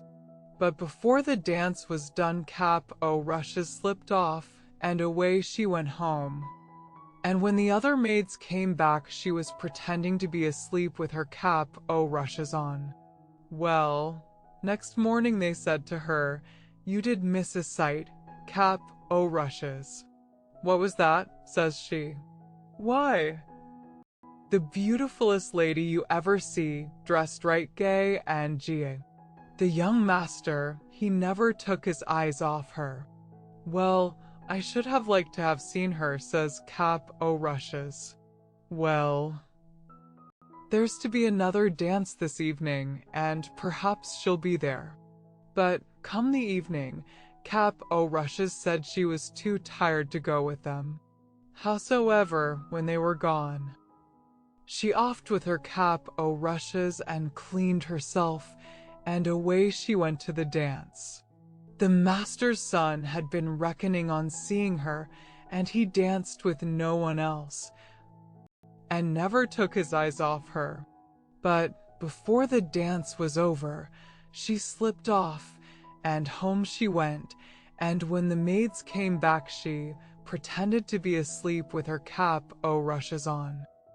Next day they said to her again, "Well, Cap o' Rushes, you should ha' been there to see the lady." There she was again, gay and ga, and the young master, he never took his eyes off her. "Well, there," says she, "I should ha' liked to ha' seen her." "Well," says they, "there's a dance again this evening, and you must go with us, for she's sure to be there." Well, come this evening. Cap o' Rushes said she was too tired to go, and do what they would, she stayed at home. But when they were gone, she offed with her cap o' rushes and cleaned herself, and away she went to the dance. The master's son was rarely glad when he saw her. He danced with none but her and never took his eyes off her. When she wouldn't tell him her name, nor where she came from, he gave her a ring and told her if he didn't see her again, he should die. Well, before the dance was over, off she slipped, and home she went. And when the maids came home, she was pretending to be asleep with her cap o' rushes on. Well, next day they says to her, "There, Cap o' Rushes, you didn't come last night. And now you won't see the lady, for there's no more dances." "Well, I should have rarely liked to have seen her," says she. The master's son, he tried every way to find out where the lady was gone. But go where he might, and ask whom he might, he never heard anything about her. And he got worse and worse for the love of her till he had to keep his bed. Make some gruel for the young master, they said to the cook. He's dying for the love of the lady. The cook she said about making it when Cap O'Rushes came in. What are you doing of? Says she. I'm going to make some gruel for the young master, says the cook, for he's dying for love of the lady. Let me make it, says Cap O'Rushes. Well, the cook wouldn't at first, but at last she said yes. And Cap O'Rushes made the gruel. And when she had made it, she slipped the ring into it on the sly before the cook took it upstairs. The young man, he drank it, and then he saw the ring at the bottom. Send for the cook, says he. So up she comes. Who made this gruel here? Says he. I did, says the cook, for she was frightened. And he looked at her. No, you didn't, says he. Say who did it, and you shan't be harmed. Well, then, 'twas Cap O'Rushes, says she. Send Cap O'Rushes here, says he. So Cap O'Rushes came. Did you make my gruel? Says he. Yes, I did, says she. Where did you get this ring? Says he. From him that gave it me, says she. Who are you, then? Says the young man. I'll show you, says she. And she offed with her Cap O'Rushes, and there she was in her beautiful clothes. Well, the master's son he got well very soon, and they were to be married in a little time. It was to be a very grand wedding, and everyone was asked far and near, and Cap O'Rush's father was asked, but she never told anybody who she was. But before the wedding she went to the cook, and says she, I want you to dress every dish without a mite o' salt. That'll be rare nasty, says the cook. That doesn't signify, says she. Very well, says the cook. Well, the wedding day came, and they were married. And after they were married, all the company sat down to the dinner. When they began to eat the meat, that was so tasteless they couldn't eat it. But Cap O'Rush's father, he tried first one dish and then another, and then he burst out crying. What is the matter? Said the master's son to him. Oh, says he, I had a daughter, and I asked her how much she loved me. And she said, as much as fresh meat loves salt. And I turned her from my door, for I thought she didn't love me. And now I see she loved me best of all. And she may be dead for aught I know. No, father, here she is, says Cap O'Rushes. And she goes up to him and puts her arms round him. And so they were happy ever after. Teeny tiny once upon a time there was a teeny tiny woman lived in a teeny tiny house in a teeny tiny village. Now, one day this teeny tiny woman put on her teeny tiny bonnet and went out of her teeny tiny house to take a teeny tiny walk. And when this teeny tiny woman had gone a teeny tiny way, she came to a teeny tiny gate. So the teeny tiny woman opened the teeny tiny gate and went into a teeny tiny churchyard. And when this teeny tiny woman had got into the teeny tiny churchyard, she saw a teeny tiny bone on a teeny tiny grave, and the teeny tiny woman said to her teeny tiny self, this teeny tiny bone will make me some teeny tiny soup for my teeny tiny supper. So the teeny tiny woman put the teeny tiny bone into her teeny tiny pocket and went home to her teeny tiny house. Now when the teeny tiny woman got home to her teeny tiny house, she was a teeny tiny bit tired, so she went up her teeny tiny stairs to her teeny tiny bed and put the teeny tiny bone into a teeny tiny cupboard. And when this teeny tiny woman had been to sleep a teeny tiny time, she was awakened by a teeny tiny voice from the teeny tiny cupboard, which said, give me my bone. and this teeny tiny woman was a teeny tiny frightened. So she hid her teeny tiny head under the teeny tiny clothes and went to sleep again. And when she had been to sleep again a teeny tiny time, the teeny tiny voice again cried out from the teeny tiny cupboard a teeny tiny louder, "Give me my bone." This made the teeny tiny woman a teeny tiny more frightened. So she hid her teeny tiny head a teeny tiny further under the teeny tiny clothes. And when the teeny tiny woman had been to sleep again a teeny tiny time, the teeny tiny voice from the teeny tiny cupboard said again a teeny tiny louder, "Give me my bone."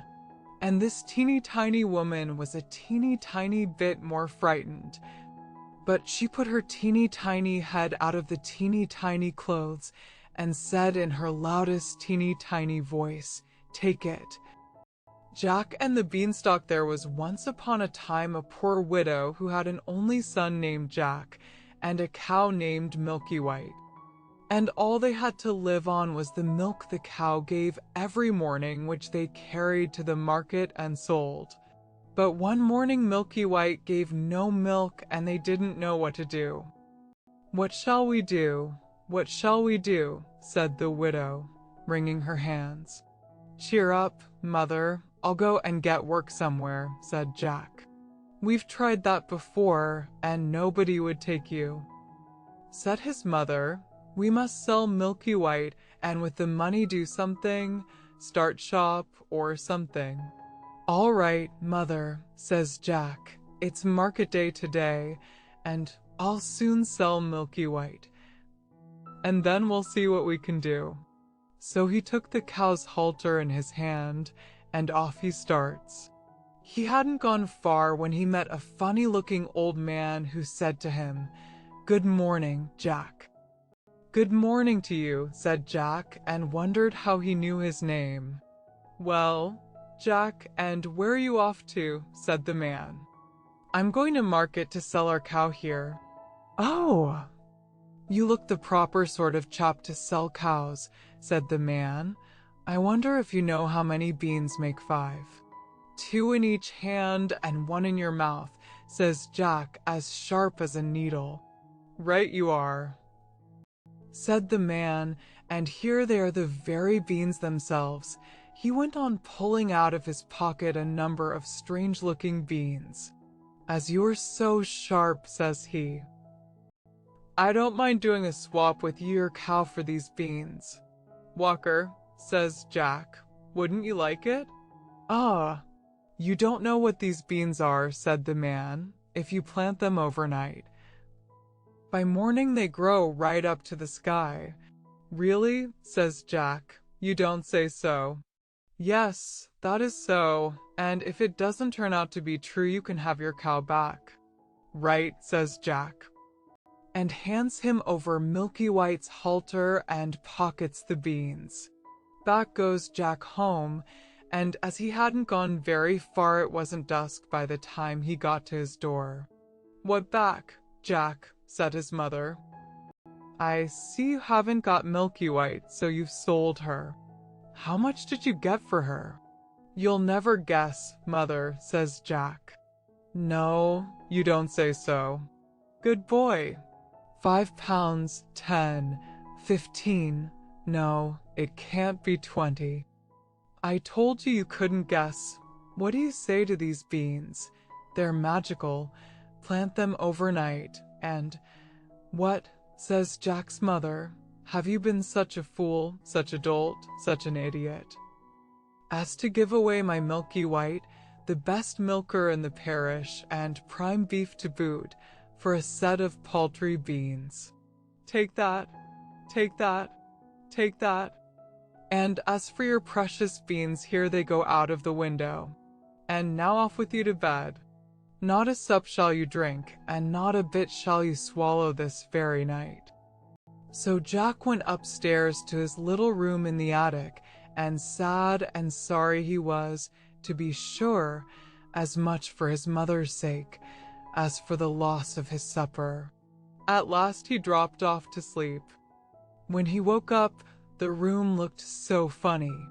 The sun was shining into part of it, and yet all the rest was quite dark and shady. So Jack jumped up and dressed himself and went to the window. And what do you think he saw? Why, the beans his mother had thrown out of the window into the garden had sprung up into a big beanstalk which went up and up and up till it reached the sky. So the man spoke truth after all. The beanstalk grew up quite close past Jack's window. So all he had to do was to open it and give a jump onto the beanstalk, which was made like a big plated ladder. So Jack climbed and he climbed and he climbed and he climbed and he climbed and he climbed and he climbed till at last he reached the sky. And when he got there, he found a long broad road going as straight as a dart. So he walked along and he walked along and he walked along till he came to a great big tall house. And on the doorstep there was a great big tall woman. "Good morning, Mum," says Jack, quite polite-like. "Could you be so kind as to give me some breakfast?" For he hadn't had anything to eat. You know, the night before, and was as hungry as a hunter. "It's breakfast you want, is it?" says the great big tall woman. "It's breakfast you'll be if you don't move off from here. My man is an ogre, and there's nothing he likes better than boys broiled on toast. You'd better be moving on or he'll soon be coming." "Oh! Please, Mum, do give me something to eat, Mum. I've had nothing to eat since yesterday morning, really and truly, Mum," says Jack. "I may as well be broiled as die of hunger." Well, the ogre's wife wasn't such a bad sort after all. So she took Jack into the kitchen and gave him a junk of bread and cheese and a jug of milk. But Jack hadn't half finished these when thump, thump, thump. The whole house began to tremble with the noise of someone coming. "Goodness gracious me! It's my old man," said the ogre's wife. "What on earth shall I do? Here, come quick and jump in here." And she bundled Jack into the oven just as the ogre came in.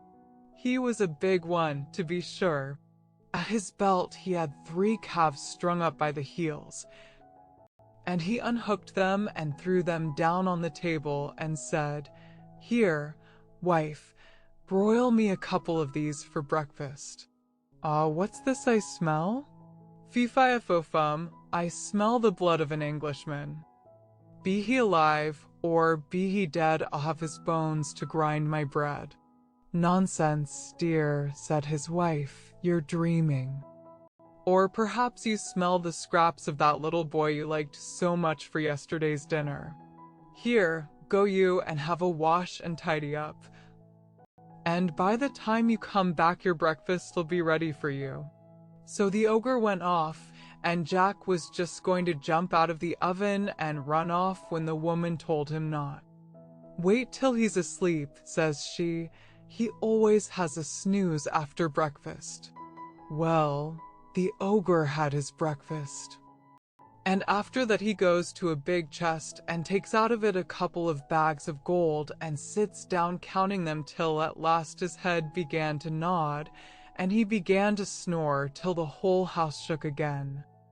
Then Jack crept out on tiptoe from his oven, and as he was passing the ogre, he took one of the bags of gold under his arm, and off he pelters till he came to the beanstalk. And then he threw down the bag of gold, which of course fell into his mother's garden. And then he climbed down till at last he got home and told his mother and showed her the gold and said, "Well, Mother, wasn't I right about the beans? They're really magical." You see. So they lived on the bag of gold for some time, but at last they came to the end of that, so Jack made up his mind to try his luck once more up at the top of the beanstalk. So one fine morning he got up early and got onto the beanstalk. And he climbed and he climbed and he climbed and he climbed and he climbed and he climbed till at last he got on the road again and came to the great big tall house he had been to before. There, sure enough, was the great big tall woman standing on the doorstep. "Good morning, Mum," says Jack, as bold as brass. "Could you be so good as to give me something to eat?" "Go away, my boy," said the big, tall woman, "or else my man will eat you up for breakfast."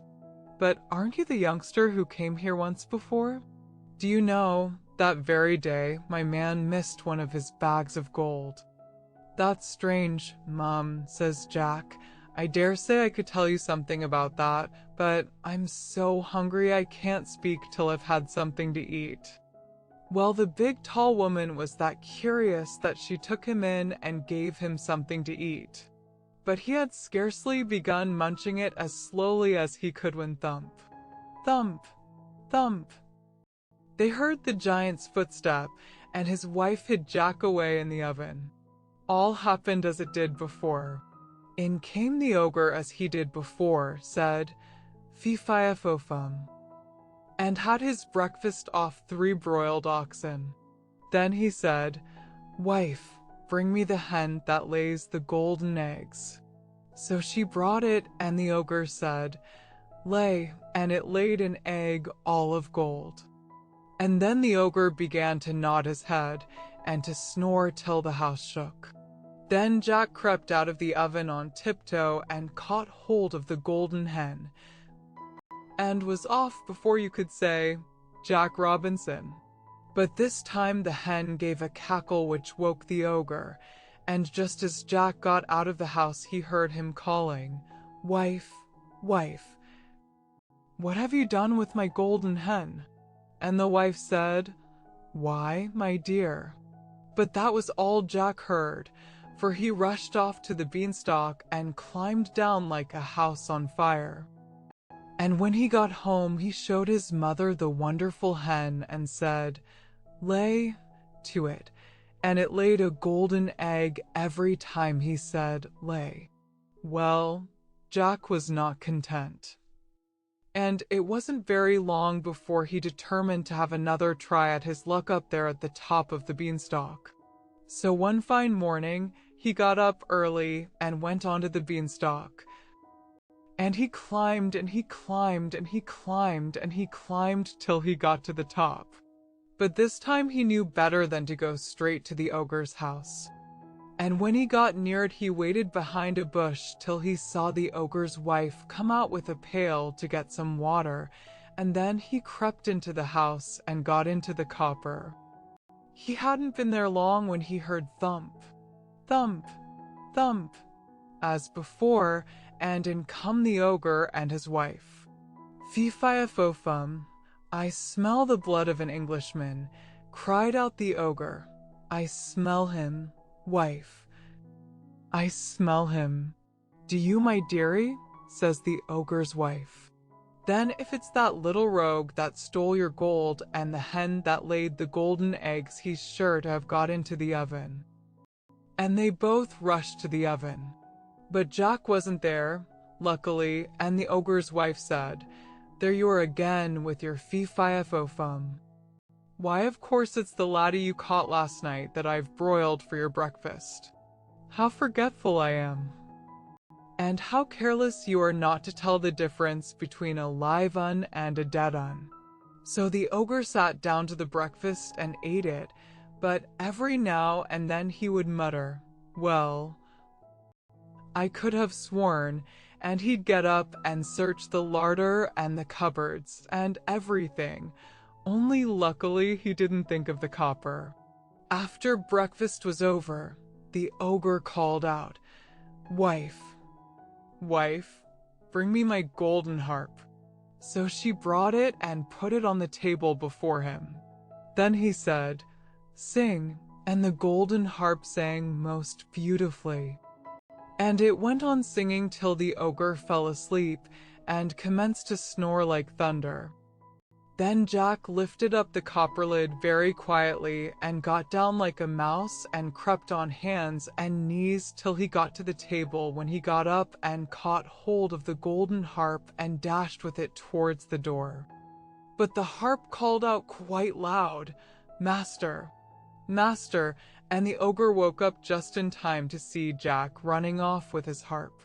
Jack ran as fast as he could, and the ogre came rushing after, and would soon have caught him, only Jack had a start and dodged him a bit and knew where he was going. When he got to the beanstalk, the ogre was not more than 20 yards away, when suddenly he saw Jack disappear and when he got up to the end of the road, he saw Jack underneath climbing down for dear life. Well, the ogre didn't like trusting himself to such a ladder, and he stood and waited. So Jack got another start. But just then the harp cried out, "Master, Master," and the ogre swung himself down onto the beanstalk, which shook with his weight. Down climbs Jack, and after him climbed the ogre. By this time Jack had climbed down and climbed down and climbed down till he was very nearly home. So he called out, "Mother, Mother, bring me an axe. Bring me an axe." And his mother came rushing out with the axe in her hand. But when she came to the beanstalk, she stood stock still with fright, for there she saw the ogre just coming down below the clouds. But Jack jumped down and got hold of the axe and gave a chop at the beanstalk, which cut it half in two. The ogre felt the beanstalk shake and quiver, so he stopped to see what was the matter. Then Jack gave another chop with the axe, and the beanstalk was cut in two and began to topple over. Then the ogre fell down and broke his crown, and the beanstalk came toppling after. Then Jack showed his mother his golden harp, and what with showing that and selling the golden eggs, Jack and his mother became very rich, and he married a great princess, and they lived happy ever after. The story of the three little pigs. Once upon a time, when pigs spoke rhyme and monkeys chewed tobacco, and hens took snuff to make them tough, and ducks went quack, quack, quack. Oh, there was an old sow with three little pigs, and as she had not enough to keep them, she sent them out to seek their fortune. The first that went off met a man with a bundle of straw, and said to him, "Please, man, give me that straw to build me a house." Which the man did, and the little pig built a house with it. Presently came along a wolf, and knocked at the door, and said, little pig, let me come in." To which the pig answered, "No, no, by the hair of my chiny chin." The wolf then answered to that, "Then I'll huff and I'll puff and I'll blow your house in." So he huffed and he puffed and he blew his house in and ate up the little pig. The second little pig met a man with a bundle of furs, and said, "Please, man, give me that furs to build a house." Which the man did, and the pig built his house. Then along came the wolf, and said, little pig, let me come in." "No, no, by the hair of my chiny chin." "Then I'll puff and I'll huff and I'll blow your house in." So he huffed and he puffed and he puffed and he huffed, and at last he blew the house down, and he ate up the little pig. The third little pig met a man with a load of bricks, and said, "Please, man, give me those bricks to build a house with." So the man gave him the bricks, and he built his house with them.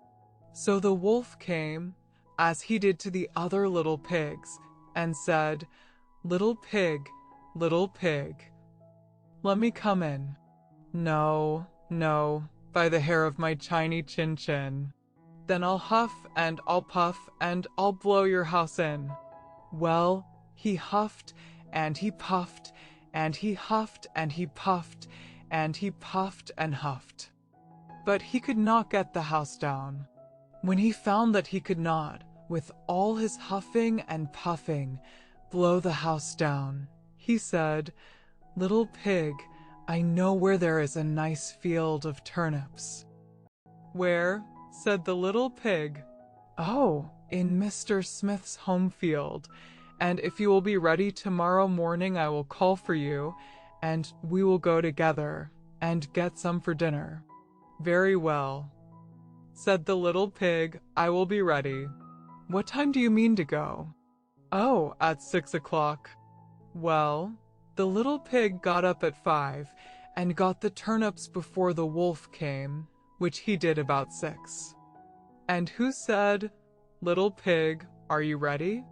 The little pig said, "Ready. I have been and come back again, and got a nice potful for dinner." The wolf felt very angry at this, but thought that he would be up to the little pig somehow or other. So he said, "Little pig, I know where there is a nice apple tree." "Where?" said the pig. "Down at Mary Garden," replied the wolf. "And if you will not deceive me, I will come for you at 5 o'clock tomorrow and get some apples." Well, the little pig bustled up the next morning at 4 o'clock and went off for the apples, hoping to get back before the wolf came, but he had further to go and had to climb the tree, so that just as he was coming down from it, he saw the wolf coming, which, as you may suppose, frightened him very much. When the wolf came up, he said, "Little pig, what? Are you here before me? Are they nice apples?" "Yes, very," said the little pig. "I will throw you down one." And he threw it so far that, while the wolf was gone to pick it up, the little pig jumped down and ran home. The next day the wolf came again and said to the little pig, "Little pig, there is a fair at Shanklin this afternoon. Will you go?" "Oh, yes," said the pig, "I will go. What time shall you be ready?" "At 3, said the wolf. So the little pig went off before the time as usual, and got to the fair and bought a butter churn, which he was going home with when he saw the wolf coming.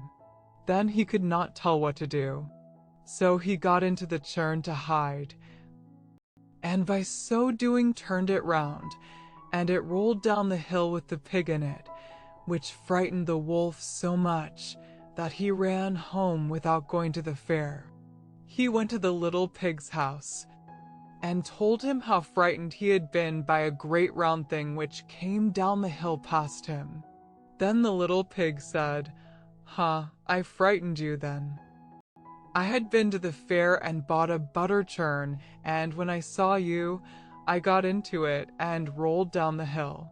Then the wolf was very angry indeed, and declared he would eat up the little pig, and that he would get down the chimney after him. When the little pig saw what he was about, he hung on the pot full of water, and made up a blazing fire, and, just as the wolf was coming down, took off the cover, and in fell the wolf. So the little pig put on the cover again in an instant, boiled him up, and ate him for supper, and lived happy ever afterwards. The master and his pupil. There was once a very learned man in the north country, who knew all the languages under the sun, and who was acquainted with all the mysteries of creation. He had one big book bound in black calf, and clasped with iron, and with iron corners, and chained to a table which was made fast to the floor. And when he read out of this book, he unlocked it with an iron key, and none but he read from it, for it contained all the secrets of the spiritual world. It told how many angels there were in heaven, and how they marched in their ranks and sang in their choirs, and what were their several functions, and what was the name of each great angel of might. And it told of the demons, how many of them there were, and what were their several powers, and their labors, and their names, and how they might be summoned, and how tasks might be imposed on them, and how they might be chained to be as slaves to man. Now the master had a pupil who was but a foolish lad, and he acted as servant to the great master. But never was he suffered to look into the black book, hardly to enter the private room. One day the master was out, and then the lad, as curious as could be, hurried to the chamber where his master kept his wondrous apparatus for changing copper into gold, and lead into silver. And where was his mirror in which he could see all that was passing in the world? And where was the shell which, when held to the ear, whispered all the words that were being spoken by anyone the master desired to know about? The lad tried in vain with the crucibles to turn copper and lead into gold and silver. He looked long and vainly into the mirror. Smoke and clouds passed over it, but he saw nothing plain. And the shell to his ear produced only indistinct murmurings, like the breaking of distant seas on an unknown shore. "I can do nothing," he said, "as I don't know the right words to utter. And they are locked up in yon book." He looked round, and, see, the book was unfastened.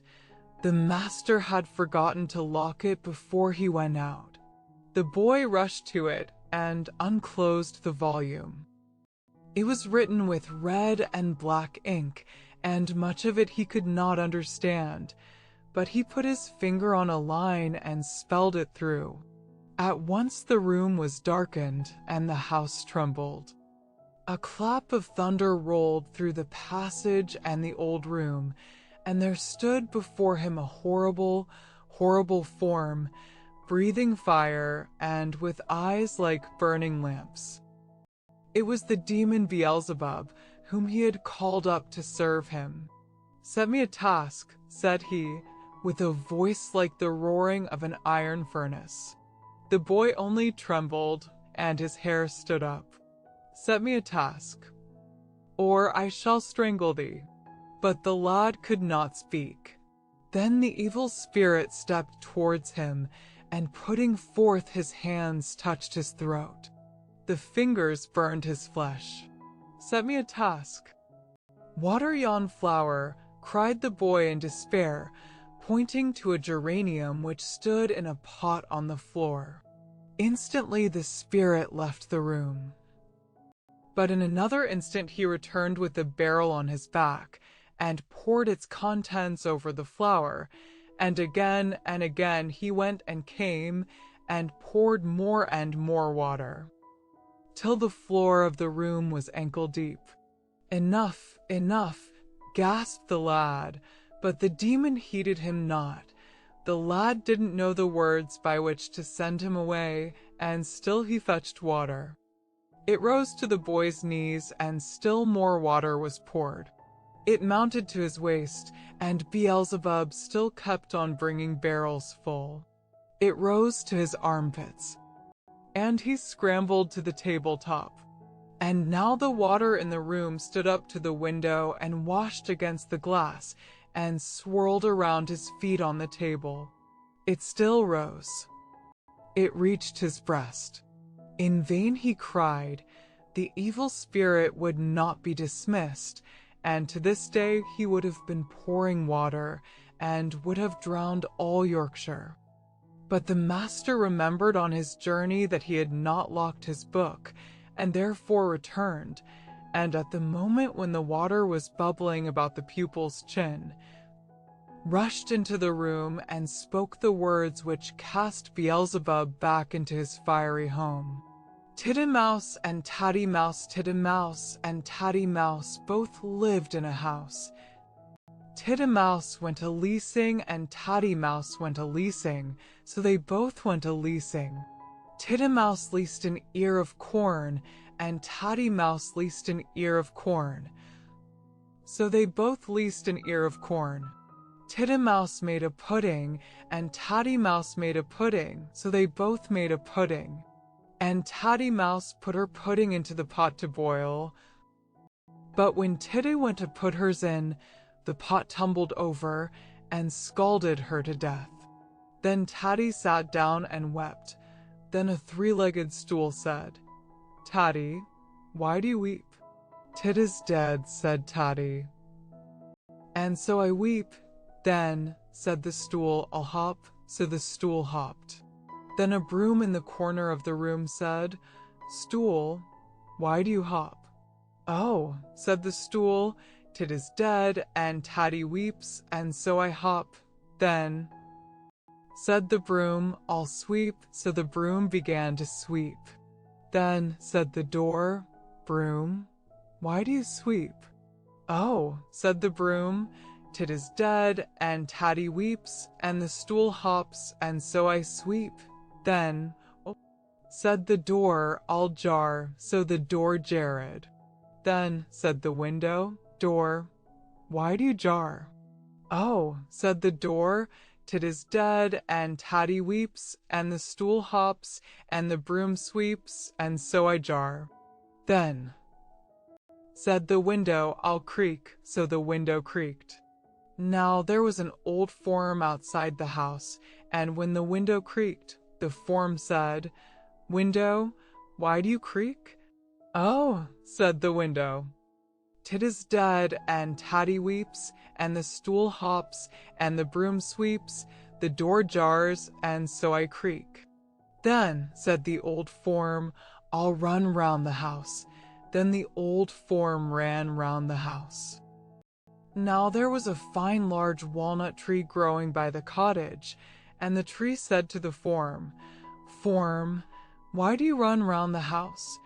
"Oh," said the form, "Tit is dead, and Tatty weeps, and the stool hops, and the broom sweeps, the door jars, and the window creaks, and so I run round the house." "Then," said the walnut tree, "I'll shed my leaves." So the walnut tree shed all its beautiful green leaves. Now there was a little bird perched on one of the boughs of the tree, and when all the leaves fell, it said, "Walnut tree, why do you shed your leaves?" "Oh," said the tree, "Tit is dead, and Tatty weeps, the stool hops, and the broom sweeps, the door jars, and the window creaks, the old form runs round the house, and so I shed my leaves." "Then," said the little bird, "I'll molt all my feathers." So he molted all his pretty feathers. Now there was a little girl walking below, carrying a jug of milk for her brothers and sisters' supper, and when she saw the poor little bird molt all its feathers, she said, "Little bird, why do you molt all your feathers?" "Oh," said the little bird, "Tit is dead, and Tatty weeps, the stool hops, and the broom sweeps, the door jars, and the window creaks, the old form runs round the house. The walnut tree sheds its leaves, and so I molt all my feathers." "Then," said the little girl, "I'll spill the milk." So she dropped the pitcher and spilt the milk. Now there was an old man just by on the top of a ladder thatching a rick, and when he saw the little girl spill the milk, he said, "Little girl, what do you mean by spilling the milk? Your little brothers and sisters must go without their supper." Then said the little girl, "Tit is dead, and Tatty weeps, the stool hops, and the broom sweeps, the door jars, and the window creaks, the old form runs round the house, the walnut tree sheds all its leaves, the little bird molts all its feathers, and so I spill the milk." "Oh," said the old man, "then I'll tumble off the ladder and break my neck." So he tumbled off the ladder and broke his neck, and when the old man broke his neck, the great walnut tree fell down with a crash, and upset the old form and the house falling knocked the window out, and the window knocked the door down, and the door upset the broom, and the broom upset the stool. and poor little Tatty Mouse was buried beneath the ruins. Jack and his golden snuff box once upon a time, and a very good time it was. Though it was neither in my time nor in your time nor in anyone else's time, there was an old man and an old woman, and they had one son, and they lived in a great forest. And their son never saw any other people in his life, but he knew that there was some more in the world besides his own father and mother, because he had lots of books, and he used to read every day about them. And when he read about some pretty young women, he used to go mad to see some of them, till one day, when his father was out cutting wood, he told his mother that he wished to go away to look for his living in some other country, and to see some other people besides them too. And he said, "I see nothing at all here but great trees around me, and if I stay here, maybe I shall go mad before I see anything." The young man's father was out all this time. When this talk was going on between him and his poor old mother, the old woman begins by saying to her son before leaving, well, my poor boy, if you want to go, it's better for you to go. And God be with you." The old woman thought for the best when she said that. "But stop a bit before you go. Which would you like best for me to make you? A little cake and bless you, or a big cake and curse you?" "Dear, dear," said he, "make me a big cake. Maybe I shall be hungry on the road." The old woman made the big cake, and she went on top of the house, and she cursed him as far as she could see him. He presently meets with his father, and the old man says to him, "Where are you going, my poor boy?" When the son told the father the same tale as he told his mother. "Well," says his father, "I'm sorry to see you going away, but if you've made your mind to go, it's better for you to go." The poor lad had not gone far when his father called him back. Then the old man drew out of his pocket a golden snuff box and said to him, "Here, take this little box and put it in your pocket. And be sure not to open it till you are near your death." And away went poor Jack upon his road, and walked till he was tired and hungry, for he had eaten all his cake upon the road. And by this time night was upon him, so he could hardly see his way before him. He could see some light a long way before him, and he made up to it, and found the back door and knocked at it, till one of the maidservants came and asked him what he wanted. He said that night was on him, and he wanted to get some place to sleep. The maidservant called him into the fire, and gave him plenty to eat, good meat and bread and beer. And as he was eating his food by the fire, there came the young lady to look at him, and she loved him well, and he loved her. And the young lady ran to tell her father, and said there was a pretty young man in the back kitchen, and immediately the gentleman came to him, and questioned him, and asked what work he could do. Jack said, the silly fellow, that he could do anything. He meant that he could do any foolish bit of work that would be wanted about the house. "Well," says the gentleman to him, "if you can do anything, at 8 o'clock in the morning I must have a great lake and some of the largest man-of-war vessels sailing before my mansion. And one of the largest vessels must fire a royal salute, and the last round must break the leg of the bed where my young daughter is sleeping. And if you don't do that, you will have to forfeit your life." "All right," said Jack, and away he went to his bed and said his prayers quietly, and slept till it was near 8 o'clock. And he had hardly any time to think what he was to do, till all of a sudden he remembered about the little golden box that his father gave him. And he said to himself, Well, well, I never was so near my death as I am now. And then he felt in his pocket and drew the little box out. And when he opened it, out there hopped 3 little red men and asked Jack, "What is your will with us?" "Well," said Jack, "I want a great lake and some of the largest man-of-war vessels in the world before this mansion, and one of the largest vessels to fire a royal salute, and the last round to break one of the legs of the bed where this young lady is sleeping." "All right," said the little men, "go to sleep." Jack had hardly time to bring the words out of his mouth, to tell the little men what to do, but when it struck 8 o'clock, when bang, bang went one of the largest man-of-war vessels. And it made Jack jump out of bed to look through the window, and I can assure you it was a wonderful sight for him to see, after being so long with his father and mother living in a wood. By this time Jack dressed himself, and said his prayers, and came down laughing, for he was proud, he was, because the thing was done so well. The gentleman comes to him, and says to him, "Well, my young man, I must say that you are very clever indeed. Come and have some breakfast." And the gentleman tells him, "Now there are 2 more things you have to do, and then you shall have my daughter in marriage."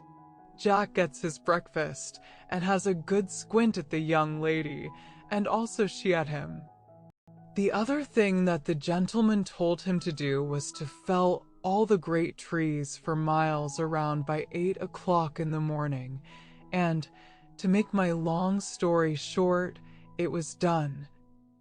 And it pleased the gentleman well. The gentleman said to him, "The other thing you have to do," and it was the last thing, "you must get me a great castle standing on 12 golden pillars, and there must come regiments of soldiers and go through their drill. At 8 o'clock the commanding officer must say, 'Shoulder up.'" "All right," said Jack. When the 3rd and last morning came, the 3rd great feat was finished, and he had the young daughter in marriage. But, oh dear, there is worse to come yet. The gentleman now makes a large hunting party, and invites all the gentlemen around the country to it, and to see the castle as well. And by this time Jack has a beautiful horse and a scarlet dress to go with them. On that morning his valet, when putting Jack's clothes by, after changing them to go a-hunting, put his hand in one of Jack's waistcoat pockets and pulled out the little golden snuff box, as poor Jack left behind in a mistake. And that man opened the little box, and there hopped the 3 little red men out, and asked him what he wanted with them. And there hopped the 3 little red men out, and asked him what he wanted with them. "Well," said the valet to them, "I want this castle to be moved from this place far and far across the sea." "All right," said the little red men to him. "Do you wish to go with it?" "Yes," said he. "Well, get up," said they to him, and away they went far and far over the great sea. Now the grand hunting party comes back, and the castle upon the 12 golden pillars had disappeared, to the great disappointment of those gentlemen as did not see it before.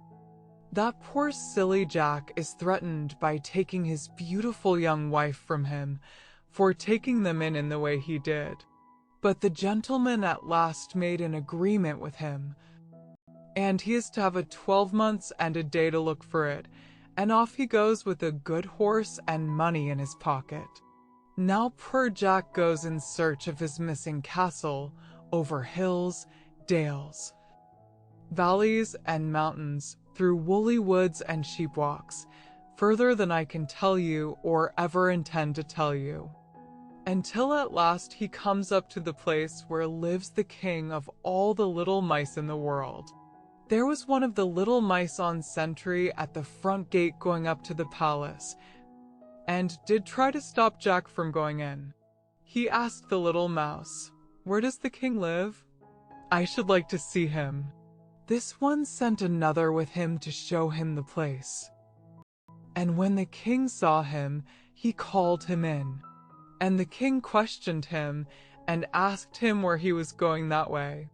Well, Jack told him all the truth, that he had lost the great castle and was going to look for it, and he had a whole 12 months and a day to find it out. And Jack asked him whether he knew anything about it, and the king said, "No, but I am the king of all the little mice in the world, and I will call them all up in the morning, and maybe they have seen something of it." Then Jack got a good meal and bed. And in the morning he and the king went on to the fields, and the king called all the mice together and asked them whether they had seen the great beautiful castle standing on golden pillars. And all the little mice said, no, there was none of them had seen it. The old king said to him that he had 2 other brothers. One is the king of all the frogs, and my other brother, who is the oldest, he is the king of all the birds in the world. And if you go there, maybe they know something about the missing castle. The king said to him, "Leave your horse here with me till you come back, and take one of my best horses under you. And give this cake to my brother. He will know then who you got it from. Mind and tell him I am well, and should like dearly to see him." And then the king and Jack shook hands together. And when Jack was going through the gates, the little mouse asked him, should he go with him? And Jack said to him, "No, I shall get myself into trouble with the king." And the little thing told him, "It will be better for you to let me go with you. Maybe I shall do some good to you some time without you knowing it. Jump up, then." And the little mouse ran up the horse's leg and made it dance, and Jack put the mouse in his pocket. Now Jack, after wishing good morning to the king and pocketing the little mouse which was on sentry, trudged on his way, and such a long way he had to go, and this was his first day. At last he found the place, and there was one of the frogs on sentry, and gun upon his shoulder, and did try to hinder Jack from going in. But when Jack said to him that he wanted to see the king, he allowed him to pass, and Jack made up to the door. The king came out and asked him his business, and Jack told him all from beginning to end. Well, well, come in. He gets good entertainment that night, and in the morning the king made such a funny sound, and collected all the frogs in the world. And he asked them, did they know or see anything of a castle that stood upon 12 golden pillars? And they all made a curious sound, crow, crow, crow, crow, and said, no. Jack had to take another horse, and a cake to this king's brother, who is the king of all the fowls of the air. And as Jack was going through the gates, the little frog that was on sentry asked John should he go with him. Jack refused him for a bit, but at last he told him to jump up, and Jack put him in his other waistcoat pocket. And away he went again on his great long journey.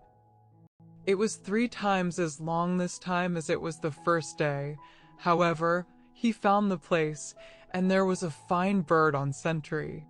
And Jack passed him, and he never said a word to him. And he talked with the king, and told him everything, all about the castle. Well, said the king to him, you shall know in the morning from my birds whether they know anything or not. Jack put up his horse in the stable, and then went to bed, after having something to eat. And when he got up in the morning the king and he went on to some field. And there the king made some funny noise, and there came all the fowls that were in all the world. And the king asked them, did they see the fine castle? And all the birds answered, no.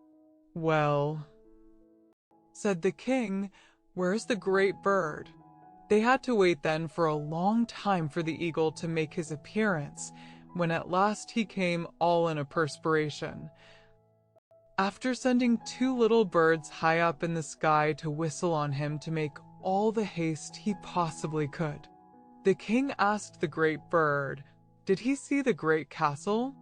And the bird said, "Yes. I came from there where it now is." "Well," says the king to him, "this young gentleman has lost it, and you must go with him back to it, but stop till you get a bit of something to eat first." They killed a thief and sent the best part of it to feed the eagle on his journey over the seas, and had to carry Jack on his back. Now when they came in sight of the castle, they did not know what to do to get the little golden box. Well, the little mouse said to them, "Leave me down, and I will get the little box for you." So the mouse stole into the castle and got hold of the box, and when he was coming down the stairs, it fell down, and he was very near being caught. He came running out with it, laughing his best. "Have you got it?" Jack said to him. He said, "Yes," and off they went back again, and left the castle behind.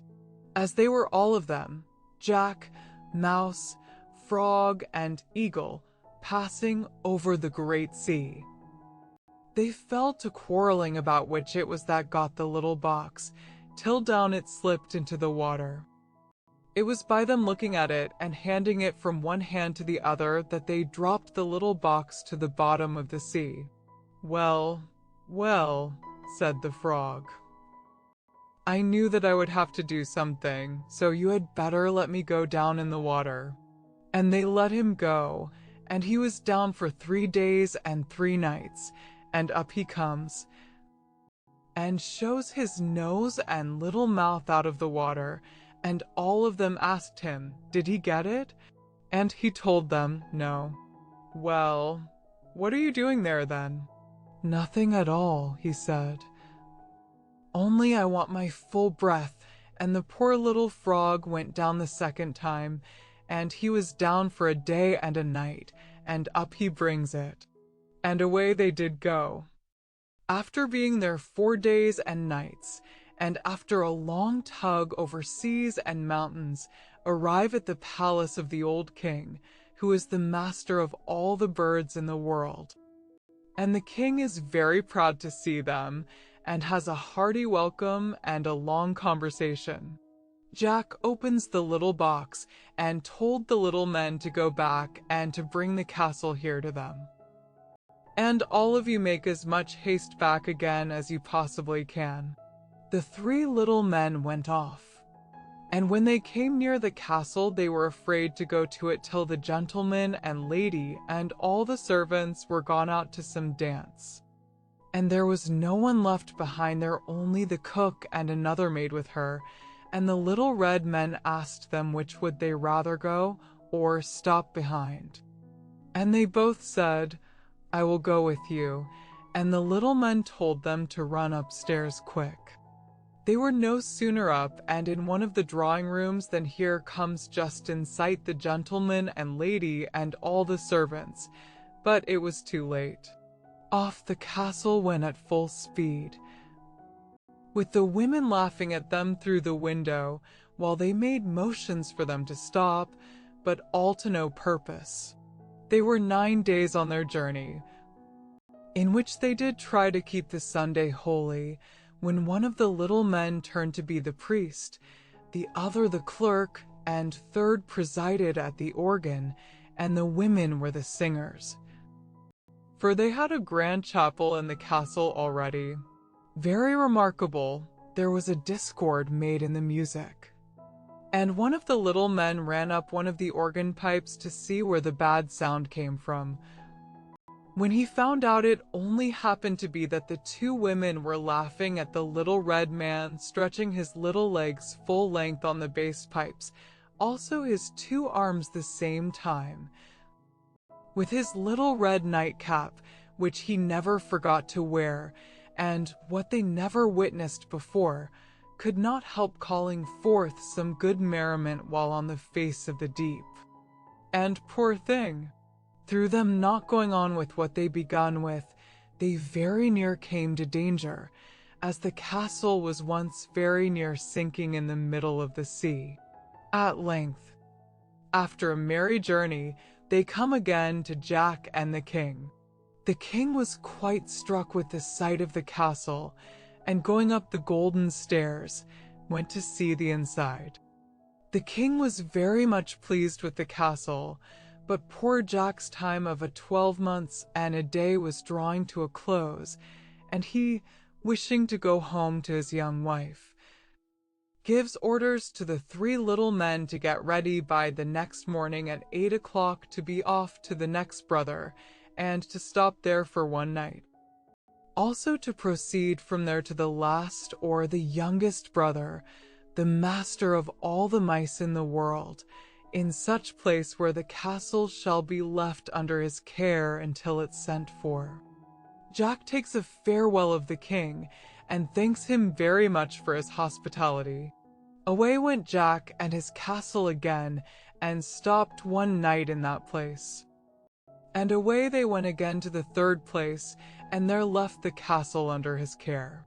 As Jack had to leave the castle behind, he had to take to his own horse, which he left there when he first started. Now poor Jack leaves his castle behind and faces towards home, and after having so much merriment with the 3 brothers every night, Jack became sleepy on horseback and would have lost the road if it was not for the little men guiding him. At last he arrived weary and tired, and they did not seem to receive him with any kindness whatever, because he had not found the stolen castle, and to make it worse, he was disappointed in not seeing his young and beautiful wife to come and meet him, through being hindered by her parents. But that did not stop long. Jack put full power on and dispatched the little men off to bring the castle from there, and they soon got there.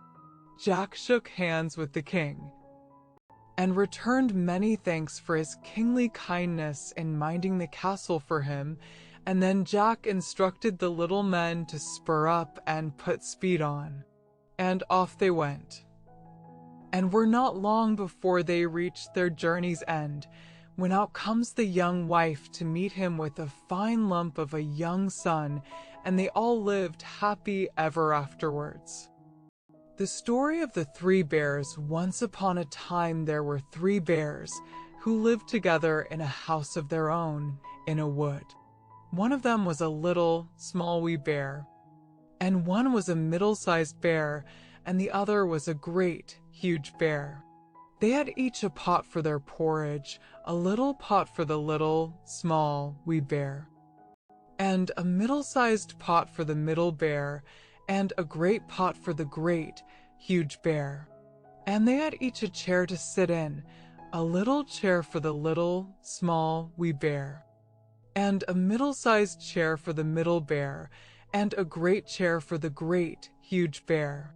And they had each a bed to sleep in, a little bed for the little, small, wee bear, and a middle-sized bed for the middle bear, and a great bed for the great, huge bear. One day, after they had made the porridge for their breakfast, and poured it into their porridge pots, they walked out into the wood while the porridge was cooling, that they might not burn their mouths by beginning too soon to eat it. And while they were walking, a little old woman came to the house. She could not have been a good, honest old woman, for first she looked in at the window, and then she peeped in at the keyhole. And seeing nobody in the house, she lifted the latch. The door was not fastened, because the bears were good bears, who did nobody any harm, and never suspected that anybody would harm them. So the little old woman opened the door and went in, and well pleased she was when she saw the porridge on the table. If she had been a good little old woman, she would have waited till the bears came home, and then, perhaps, they would have asked her to breakfast. For they were good bears, a little rough or so, as the manner of bears is, but for all that very good-natured and hospitable. But she was an impudent, bad old woman, and set about helping herself. So first she tasted the porridge of the great, huge bear, and that was too hot for her, and she said a bad word about that. And then she tasted the porridge of the middle bear, and that was too cold for her, and she said a bad word about that too. And then she went to the porridge of the little, small, wee bear, and tasted that, and that was neither too hot nor too cold, but just right, and she liked it so well that she ate it all up. But the naughty old woman said a bad word about the little porridge pot, because it did not hold enough for her. Then the little old woman sate down in the chair of the great, huge bear, and that was too hard for her. And then she sate down in the chair of the middle bear, and that was too soft for her. And then she sate down in the chair of the little, small, wee bear, and that was neither too hard nor too soft, but just right. So she seated herself in it, and there she sate till the bottom of the chair came out, and down she came, plump upon the ground. And the naughty old woman said a wicked word about that too. Then the little old woman went upstairs into the bedchamber in which the three bears slept.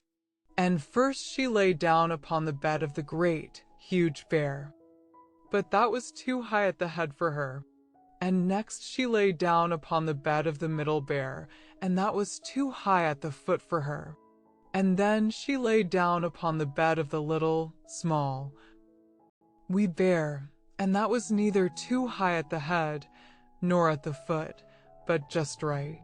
So she covered herself up comfortably and lay there till she fell fast asleep. By this time the three bears thought their porridge would be cool enough, so they came home to breakfast. Now the little old woman had left the spoon of the great, huge bear standing in his porridge. "Somebody has been at my porridge," said the great, huge bear in his great, rough, gruff voice. And when the middle bear looked at his, he saw that the spoon was standing in it too. They were wooden spoons. If they had been silver ones, the naughty old woman would have put them in her pocket. "Somebody has been at my porridge," said the middle bear in his middle voice. Then the little, small, wee bear looked at his, and there was the spoon in the porridge pot, but the porridge was all gone. "Somebody has been at my porridge and has eaten it all up," said the little, small, wee bear in his little, small, wee voice. Upon this the three bears, seeing that someone had entered their house and eaten up the little, small, wee bear's breakfast, began to look about them. Now the little old woman had not put the hard cushion straight when she rose from the chair of the great, huge bear. "Somebody has been sitting in my chair," said the great, huge bear in his great, rough, gruff voice. And the little old woman had squatted down the soft cushion of the middle bear. "Somebody has been sitting in my chair," said the middle bear in his middle voice. And you know what the little old woman had done to the third chair. "Somebody has been sitting in my chair and has sate the bottom out of it," said the little, small, wee bear in his little, small, wee voice. Then the three bears thought it necessary that they should make farther search, so they went upstairs into their bedchamber. Now the little old woman had pulled the pillow of the great, huge bear out of its place. "Somebody has been lying in my bed," said the great, huge bear in his great, rough, gruff voice. and the little old woman had pulled the bolster of the middle bear out of its place. "Somebody has been lying in my bed," said the middle bear in his middle voice. And when the little, small, wee bear came to look at his bed, there was the bolster in its place, and the pillow in its place upon the bolster, and upon the pillow was the little old woman's ugly, dirty head, which was not in its place, for she had no business there. "Somebody has been lying in my bed, and here she is," said the little, small, wee bear in his little, small, wee voice. The little old woman had heard in her sleep the great, rough, gruff voice of the great, huge bear, but she was so fast asleep that it was no more to her than the roaring of wind, or the rumbling of thunder. And she had heard the middle voice of the middle bear, but it was only as if she had heard someone speaking in a dream. But when she heard the little, small, wee voice of the little, small, wee bear, it was so sharp and so shrill that it awakened her at once. Up she started, and when she saw the three bears on one side of the bed, she tumbled herself out at the other and ran to the window. Now the window was open because the bears, like good, tidy bears as they were, always opened their bedchamber window when they got up in the morning. Out the little old woman jumped, and whether she broke her neck in the fall, or ran into the wood and was lost there, or found her way out of the wood, and was taken up by the constable and sent to the house of correction for a vagrant as she was, I cannot tell. But the three bears never saw anything more of her. Jack the Giant Killer, when good King Arthur reigned, there lived near the Land's End of England, in the county of Cornwall, a farmer who had one only son called Jack. He was brisk and of a ready lively wit, so that nobody or nothing could worst him. In those days the Mount of Cornwall was kept by a huge giant named Cormoran. He was 18 feet in height and about 3 yards round the waist, of a fierce and grim countenance, the terror of all the neighboring towns and villages. He lived in a cave in the midst of the mount, and whenever he wanted food he would wade over to the mainland, where he would furnish himself with whatever came in his way. Everybody at his approach ran out of their houses, while he seized on their cattle, making nothing of carrying 6 oxen on his back at a time, and as for their sheep and hogs, he would tie them round his waist like a bunch of tallow dips. He had done this for many years, so that all Cornwall was in despair.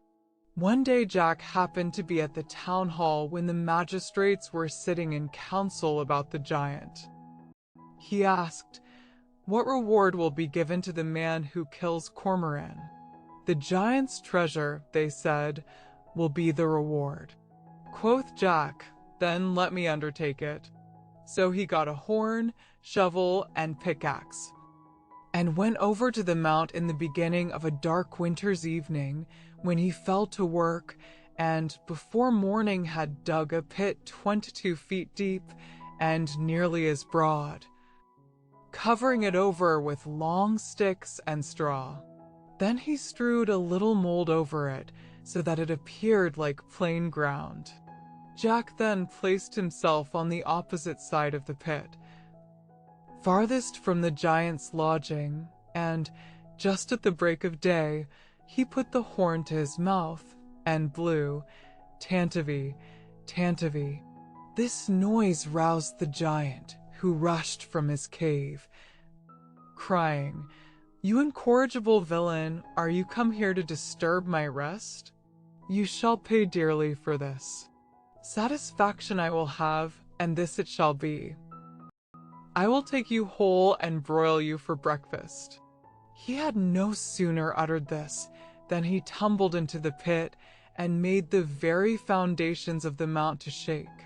"Oh, giant," quoth Jack, "where are you now?"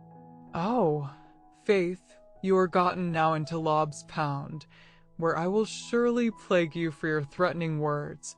What do you think now of broiling me for your breakfast? Will no other diet serve you but poor Jack?" Then, having tantalized the giant for a while, he gave him a most weighty knock with his pickaxe on the very crown of his head, and killed him on the spot. Jack then filled up the pit with earth and went to search the cave, which he found contained much treasure. When the magistrates heard of this, they made a declaration he should henceforth be termed Jack the Giant Killer, and presented him with a sword and a belt, on which were written these words embroidered in letters of gold: "Here's the right valiant Cornish man, who slew the giant Cormoran." The news of Jack's victory soon spread over all the west of England, so that another giant, named Blunderbore, hearing of it, vowed to be revenged on Jack if ever he should light on him. This giant was the lord of an enchanted castle situated in the midst of a lonesome wood. Now Jack, about 4 months afterwards, walking near this wood in his journey to Wales, being weary, seated himself near a pleasant fountain and fell fast asleep. While he was sleeping, the giant, coming there for water, discovered him, and knew him to be the far-famed Jack the Giant Killer by the lines written on the belt. Without ado, he took Jack on his shoulders and carried him towards his castle. Now, as they passed through a thicket, the rustling of the boughs awakened Jack, who was strangely surprised to find himself in the clutches of the giant. His terror was only begun, for on entering the castle, he saw the ground strewed with human bones, and the giant told him his own would ere long be among them. After this, the giant locked poor Jack in an immense chamber, leaving him there while he went to fetch another giant, his brother, living in the same wood, who might share in the meal on Jack. After waiting some time, Jack, on going to the window, beheld afar off the 2 giants coming towards the castle. "Now," quoth Jack to himself, "my death or my deliverance is at hand."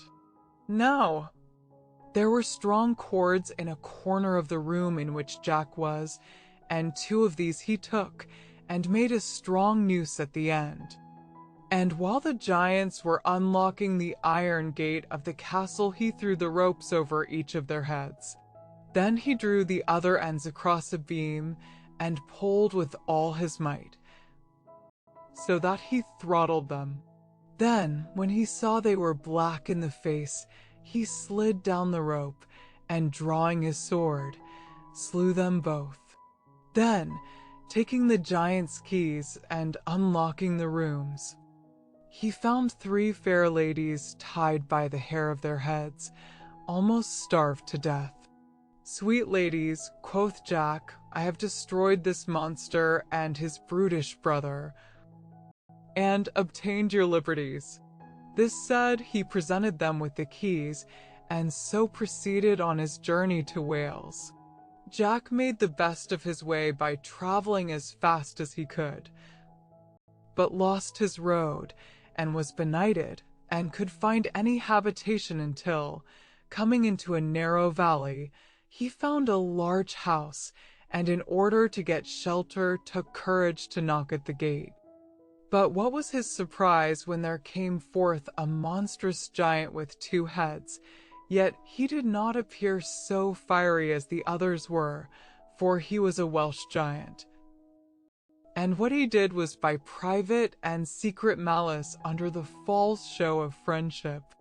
Jack, having told his condition to the giant, was shown into a bedroom, where, in the dead of night, he heard his host in another apartment muttering these words: "Though here you lodge with me this night, You shall not see the morning light, my club shall dash your brains outright. Say'st thou so? Quoth Jack. That is like one of your Welsh tricks, yet I hope to be cunning enough for you. Then, getting out of bed, he laid a billet in the bed in his stead, and hid himself in a corner of the room. At the dead time of the night, in came the Welsh giant, who struck several heavy blows on the bed with his club, thinking he had broken every bone in Jack's skin. The next morning Jack, laughing in his sleeve, gave him hearty thanks for his night's lodging. How have you rested? Quoth the giant. Did you not feel anything in the night? No, quoth Jack, nothing but a rat, which gave me 2 or 3 slaps with her tail. With that, greatly wondering, the giant led Jack to breakfast, bringing him a bowl containing 4 gallons of hasty pudding. Being loath to let the giant think it too much for him, Jack put a large leather bag under his loose coat, in such a way that he could convey the pudding into it without its being perceived. Then, telling the giant he would show him a trick, taking a knife, Jack ripped open the bag, and out came all the hasty pudding. Whereupon, saying, "Odd splutters her nails, her can do that trick herself," the monster took the knife, and ripping open his belly, fell down dead.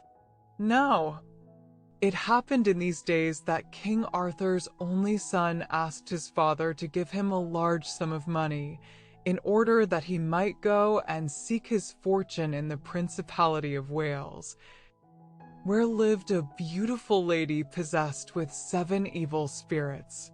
The king did his best to persuade his son from it, but in vain, so at last gave way, and the prince set out with 2 horses, one loaded with money, the other for himself to ride upon. Now, after several days' travel, he came to a market town in Wales, where he beheld a vast crowd of people gathered together.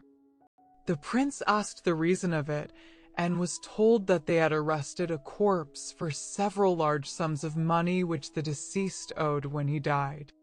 The prince replied that it was a pity creditors should be so cruel, and said, "Go bury the dead, and let his creditors come to my lodging, and there their debts shall be paid." They came in such great numbers that before night he had only 2pence left for himself. Now Jack the giant killer, coming that way, was so taken with the generosity of the prince, that he desired to be his servant. This being agreed upon, the next morning they set forward on their journey together, when, as they were riding out of the town, an old woman called after the prince, saying, "He has owed me 2pence these 7 years. Pray pay me as well as the rest." Putting his hand to his pocket, the prince gave the woman all he had left, so that after their day's food, which cost what small spell Jack had by him, they were without a penny between them. When the sun got low, the king's son said, "Jack, since we have no money, where can we lodge this night?" But Jack replied, "Master, we'll do well enough, for I have an uncle lives within 2 miles of this place. He is a huge and monstrous giant with 3 heads. He'll fight 500 men in armor, and make them to fly before him." "Alas," quoth the prince, "what shall we do there? He'll certainly chop us up at a mouthful. Nay, we are scarce enough to fill one of his hollow teeth." "It is no matter for that," quoth Jack. "I myself will go before and prepare the way for you. Therefore stop here and wait till I return." Jack then rode away at full speed, and coming to the gate of the castle, he knocked so loud that he made the neighboring hills resound. The giant roared out at this like thunder, "Who's there?" Jack answered, "None but your poor cousin Jack."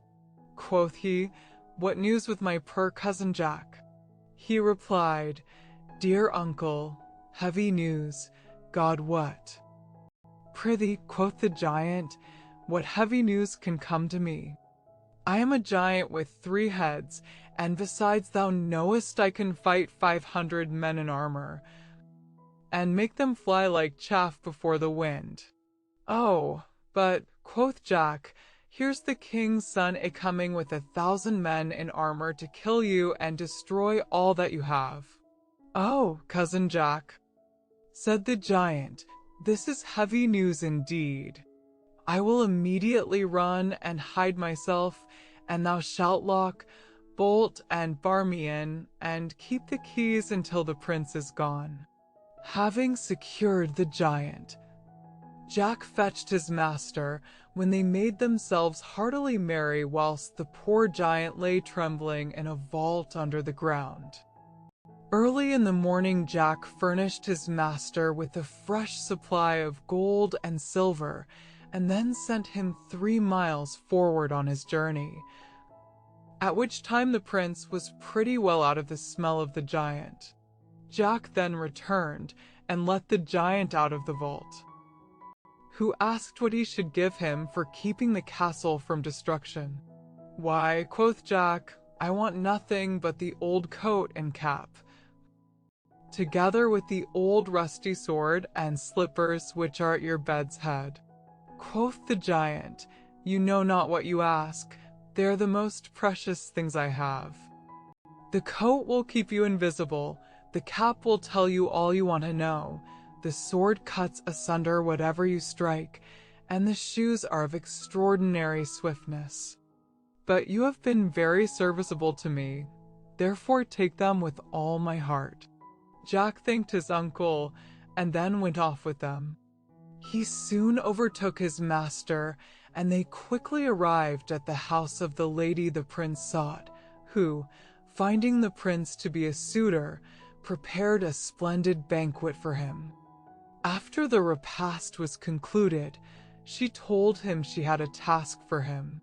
She wiped his mouth with a handkerchief, saying, "You must show me that handkerchief tomorrow morning, or else you will lose your head." With that she put it in her bosom. The prince went to bed in great sorrow, but Jack's cap of knowledge informed him how it was to be obtained.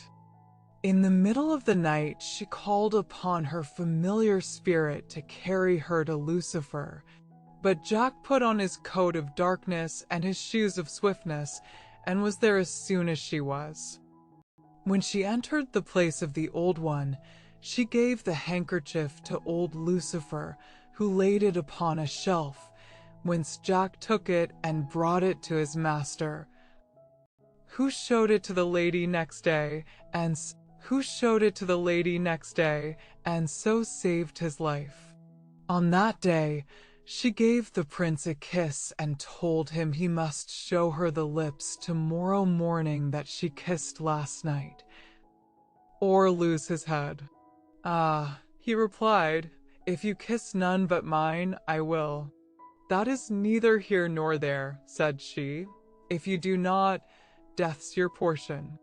At midnight she went as before, and was angry with old Lucifer for letting the handkerchief go. "But now," quoth she, "I will be too hard for the king's son, for I will kiss thee, and he is to show me thy lips." Which she did, and Jack, when she was not standing by, cut off Lucifer's head and brought it under his invisible coat to his master, who the next morning pulled it out by the horns before the lady. This broke the enchantment, and the evil spirit left her, and she appeared in all her beauty. They were married the next morning, and soon after went to the court of King Arthur, where Jack, for his many great exploits, was made one of the knights of the Round Table. Jack soon went searching for giants again, but he had not ridden far when he saw a cave, near the entrance of which he beheld a giant sitting upon a block of timber with a knotted iron club by his side. His goggle eyes were like flames of fire, his countenance grim and ugly, and his cheeks like a couple of large flitches of bacon, while the bristles of his beard resembled rods of iron wire, and the locks that hung down upon his brawny shoulders were like curled snakes or hissing adders. Jack alighted from his horse and, putting on the coat of darkness, went up close to the giant and said softly, "Oh, are you there? It will not be long before I take you fast by the beard." The giant all this while could not see him, on account of his invisible coat, so that Jack, coming up close to the monster, struck a blow with his sword at his head, but, missing his aim, he cut off the nose instead. At this, the giant roared like claps of thunder, and began to lay about him with his iron club like one stark mad. But Jack, running behind, drove his sword up to the hilt in the giant's back, so that he fell down dead. This done, Jack cut off the giant's head, and sent it, with his brothers also, to King Arthur, by a wagoner he hired for that purpose. Jack now resolved to enter the giant's cave in search of his treasure, and, passing along through a great many windings and turnings, he came at length to a large room paved with freestone, at the upper end of which was a boiling cauldron, and on the right hand a large table, at which the giant used to dine. Then he came to a window, barred with iron, through which he looked and beheld a vast number of miserable captives, who, seeing him, cried out, "Alas, young man, art thou come to be one amongst us in this miserable den?" "Aye," quoth Jack, "but pray tell me what is the meaning of your captivity." "We are kept here," said one, "till such time as the giants have a wish to feast, and then the fattest among us is slaughtered. And many are the times they have dined upon murdered men." "Say you so?" quoth Jack, and straightway unlocked the gate and let them free, who all rejoiced like condemned men at sight of a pardon. Then searching the giant's coffers, he shared the gold and silver equally amongst them, and took them to a neighboring castle, where they all feasted and made merry over their deliverance. But in the midst of all this mirth a messenger brought news that one Thunderdell, a giant with 2 heads, having heard of the death of his kinsman, had come from the northern dales to be revenged on Jack, and was within a mile of the castle, the country people flying before him like chaff. But Jack was not a bit daunted, and said, "Let him come. I have a tool to pick his teeth, and you, ladies and gentlemen, walk out into the garden, and you shall witness this giant Thunderdell's death and destruction." The castle was situated in the midst of a small island surrounded by a moat 30 feet deep and 20 feet wide, over which lay a drawbridge. So Jack employed men to cut through this bridge on both sides, nearly to the middle, and then, dressing himself in his invisible coat, he marched against the giant with his sword of sharpness. Although the giant could not see Jack, he smelt his approach, and cried out in these words, "Fee, fi, fo, fum. I smell the blood of an Englishman. Be he alive or be he dead, I'll grind his bones to make me bread." "Say'st thou so?" said Jack. "Then thou art a monstrous miller indeed." The giant cried out again, "Art thou that villain who killed my kinsman? Then I will tear thee with my teeth, suck thy blood, and grind thy bones to powder. You'll have to catch me first," quoth Jack, and throwing off his invisible coat, so that the giant might see him, and putting on his shoes of swiftness, he ran from the giant, who followed like a walking castle. so that the very foundations of the earth seemed to shake at every step. Jack led him a long dance, in order that the gentlemen and ladies might see, and at last, to end the matter, ran lightly over the drawbridge, the giant, in full speed, pursuing him with his club. Then, coming to the middle of the bridge, the giant's great weight broke it down, and he tumbled headlong into the water, where he rolled and wallowed like a whale. Jack, standing by the moat, laughed at him all the while, but though the giant foamed to hear him scoff, and plunged from place to place in the moat, yet he could not get out to be revenged. Jack at length got a cart rope and cast it over the two heads of the giant, and drew him ashore by a team of horses, and then cut off both his heads with his sword of sharpness, and sent them to King Arthur. After some time spent in mirth and pastime, Jack, taking leave of the knights and ladies, set out for new adventures. Through many woods he passed, and came at length to the foot of a high mountain. Here, late at night, he found a lonesome house and knocked at the door, which was opened by an aged man with a head as white as snow. "Father," said Jack, "can you lodge a benighted traveler that has lost his way?" "Yes," said the old man, "you are right welcome to my poor cottage." Whereupon Jack entered, and down they sat together, and the old man began to speak as follows. "Son, I see by your belt you are the great conqueror of giants, and behold, my son, on the top of this mountain is an enchanted castle. This is kept by a giant named Galligantua, and he, by the help of an old conjurer, betrays many knights and ladies into his castle, where by magic art they are transformed into sundry shapes and forms. But above all, I grieve for a duke's daughter, whom they fetched from her father's garden, carrying her through the air in a burning chariot drawn by fiery dragons. When they secured her within the castle, and transformed her into a white hind. And though many knights have tried to break the enchantment and work her deliverance, yet no one could accomplish it, on account of two dreadful griffins which are placed at the castle gate, and which destroy everyone who comes near. But you, my son, may pass by them undiscovered, where on the gates of the castle you will find engraven in large letters how the spell may be broken." Jack gave the old man his hand, and promised that in the morning he would venture his life to free the lady. In the morning Jack arose and put on his invisible coat and magic cap and shoes, and prepared himself for the fray. Now, when he had reached the top of the mountain, he soon discovered the two fiery griffins, but passed them without fear, because of his invisible coat.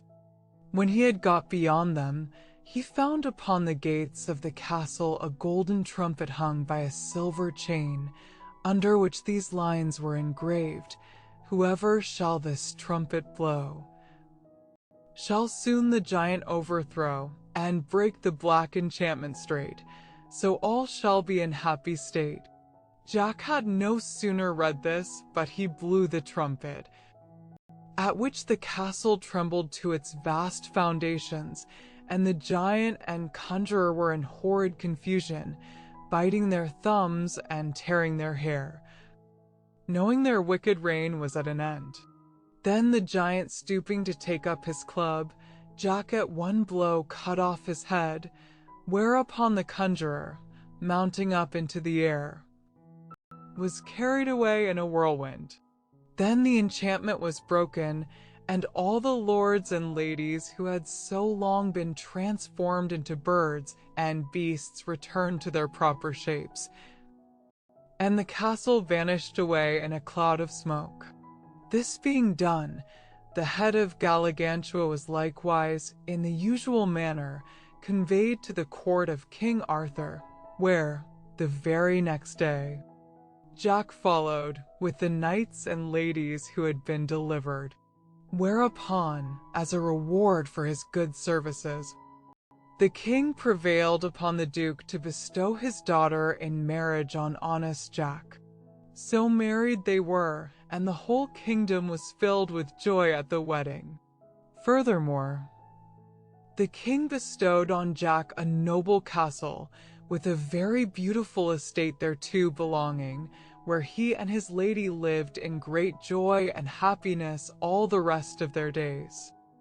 Henny Penny one day Henny Penny was picking up corn in the cornyard when whack, something hit her upon the head. "Goodness gracious me," said Henny Penny, "the sky's a-going to fall. I must go and tell the king." So she went along, and she went along, and she went along till she met Cocky Locky. "Where are you going, Henny Penny?" says Cocky Locky. "Oh, I'm going to tell the king the sky's a-falling," says Henny Penny. "May I come with you?" says Cocky Locky. "Certainly," says Henny Penny. So Henny Penny and Cocky Locky went to tell the king the sky was falling. They went along, and they went along, and they went along, till they met Ducky Daddles. "Where are you going to?" "Henny Penny and Cocky Locky," says Ducky Daddles. "Oh, we're going to tell the king the sky's a-falling," said Henny Penny and Cocky Locky. "May I come with you?" says Ducky Daddles. "Certainly," said Henny Penny and Cocky Locky. So Henny Penny, Cocky Locky, and Ducky Daddles went to tell the king the sky was a-falling. So they went along, and they went along, and they went along, till they met Goosey Pussy. "Where are you going to, Henny Penny, Cocky Locky, and Ducky Daddles?" said Goosey Pussy. "Oh, we're going to tell the king the sky's a-falling," said Henny Penny and Cocky Locky and Ducky Daddles. "May I come with you?" said Goosey Pussy. "Certainly," said Henny Penny, Cocky Locky, and Ducky Daddles. So Henny Penny, Cocky Locky, Ducky Daddles, and Goosey Pussy went to tell the king the sky was a-falling. So they went along, and they went along, and they went along, till they met Turkey Lurkey. "Where are you going?" "Henny Penny, Cocky Locky, Ducky Daddles, and Goosey Pussy," says Turkey Lurkey. "Oh, we're going to tell the king the sky's a-falling," said Henny Penny, Cocky Locky, Ducky Daddles, and Goosey Pussy. "May I come with you?" "Henny Penny, Cocky Locky, Ducky Daddles, and Goosey Pussy," said Turkey Lurkey. "Why, certainly, Turkey Lurkey," said Henny Penny, Cocky Locky, Ducky Daddles, and Goosey Pussy. So Henny Penny, Cocky Locky, Ducky Daddles, Goosey Pussy, and Turkey Lurkey all went to tell the king the sky was a-falling. So they went along, and they went along, and they went along, till they met Foxy Woxy, and Foxy Woxy said to Henny Penny, Cocky Locky, Ducky Daddles, Goosey Pussy, and Turkey Lurkey, "Where are you going?" Henny Penny, Cocky Locky, Ducky Daddles, Goosey Pussy, and Turkey Lurkey. And Henny Penny, Cocky Locky, Ducky Daddles, Goosey Pussy, and Turkey Lurkey said to Foxy Woxy, "We're going to tell the king the sky's a-falling." "Oh, but this is not the way to the king, Henny Penny, Cocky Locky, Ducky Daddles, Goosey Pussy, and Turkey Lurkey," says Foxy Woxy. "I know the proper way. Shall I show it you?" "Why, certainly, Foxy Woxy," said Henny Penny, Cocky Locky, Ducky Daddles, Goosey Pussy, and Turkey Lurkey. So Henny Penny, Cocky Locky, Ducky Daddles, Goosey Pussy, Turkey Lurkey, and Foxy Woxy all went to tell the king the sky was a-falling. So they went along, and they went along, and they went along, till they came to a narrow and dark hole. Now this was the door of Foxy Woxy's cave. But Foxy Woxy said to Henny Penny, Cocky Locky, Ducky Daddles, Goosey Pussy, and Turkey Lurkey, this is the short way to the king's palace. You'll soon get there if you follow me. I will go first, and you come after. Henny Penny, Cocky Locky, Ducky Daddles, Goosey Pussy, and Turkey Lurkey. Why, of course, certainly, without doubt. Why not? Said Henny Penny, Cocky Locky, Ducky Daddles, Goosey Pussy, and Turkey Lurkey. So Foxy Woxy went into his cave, and he didn't go very far, but turned round to wait for Henny Penny, Cocky Locky, Ducky Daddles, Goosey Pussy, and Turkey Lurkey. So at last at first Turkey Lurkey went through the dark hole into the cave. He hadn't got far when, hrumph, Foxy Woxy snapped off Turkey Lurkey's head and threw his body over his left shoulder.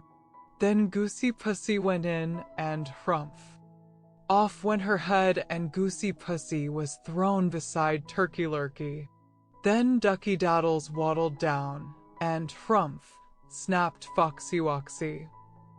And Ducky Daddles' head was off, and Ducky Daddles was thrown alongside Turkey Lurkey and Goosey Pussy. Then Cocky Locky strutted down into the cave, and he hadn't gone far when, snap, hrumph, went Foxy Woxy, and Cocky Locky was thrown alongside of Turkey Lurkey, Goosey Pussy, and Ducky Daddles. But Foxy Woxy had made 2 bites at Cocky Locky, and when the first snap only hurt Cocky Locky but didn't kill him, he called out to Henny Penny. So she turned tail and ran back home, so she never told the king the sky was a-falling. Child Roland, and his brothers twain were playing at the ball, and there was their sister bird Ellen in the midst, among them all. Child Roland kicked it with his foot and caught it with his knee. At last, as he plunged among them all o'er the church, he made it flee. Bird Ellen round about the aisle to seek the ball is gone, but long they waited, and longer still, and she came not back again. They sought her east, they sought her west, they sought her up and down, and woe were the hearts of those brethren, for she was not to be found. So at last her eldest brother went to the warlock Merlin and told him all the case, and asked him if he knew where Bird Ellen was. The fair Bird Ellen, said the warlock Merlin, must have been carried off by the fairies, because she went round the church, wider shins the opposite way to the sun. She is now in the dark tower of the King of Elfland. It would take the boldest knight in Christendom to bring her back. If it is possible to bring her back, said her brother, I'll do it or perish in the attempt. Possible it is, said the warlock Merlin, but woe to the man or mother's son that attempts it, if he is not well taught beforehand what he is to do.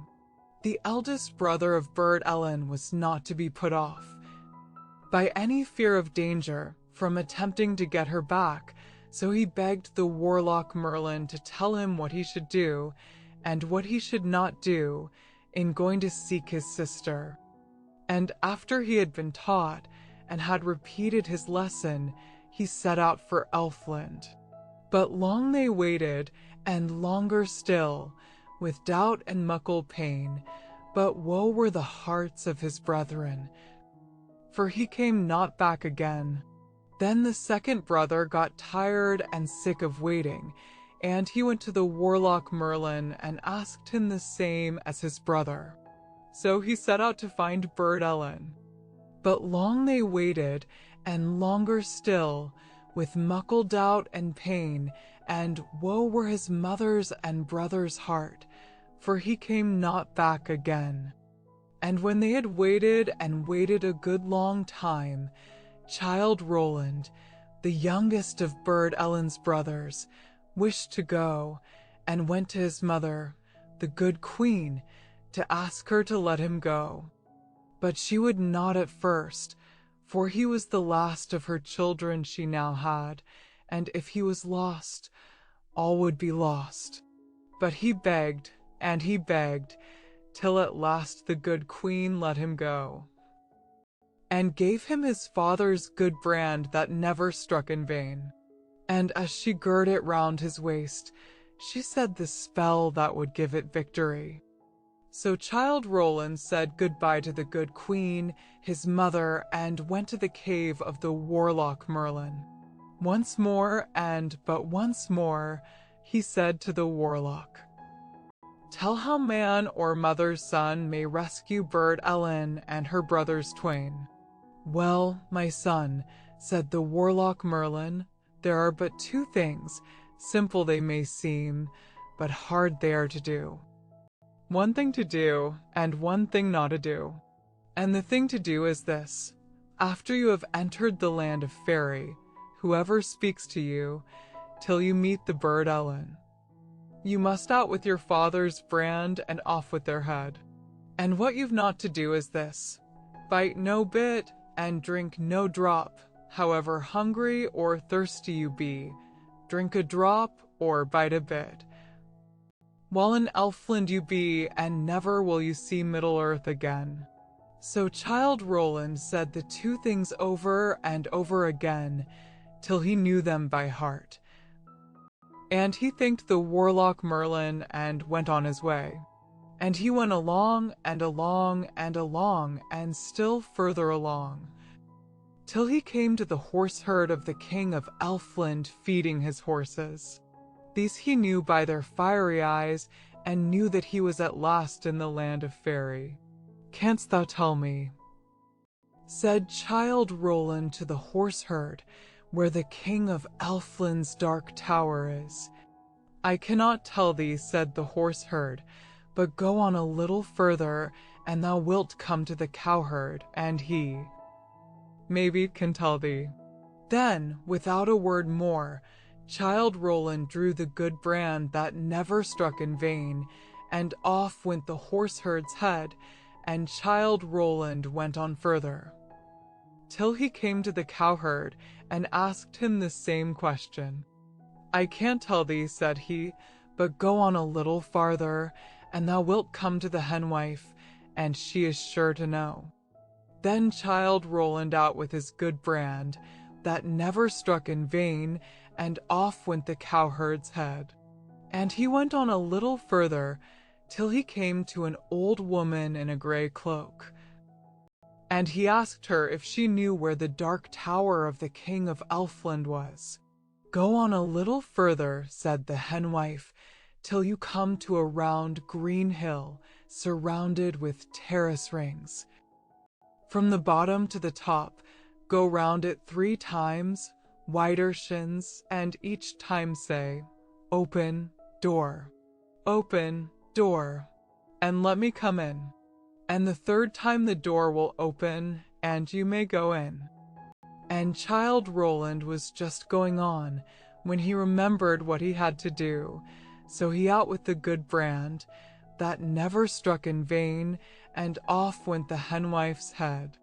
Then he went on, and on, and on, till he came to the round green hill with the terrace rings from top to bottom, and he went round it 3 times, wider shins, saying each time, "Open, door.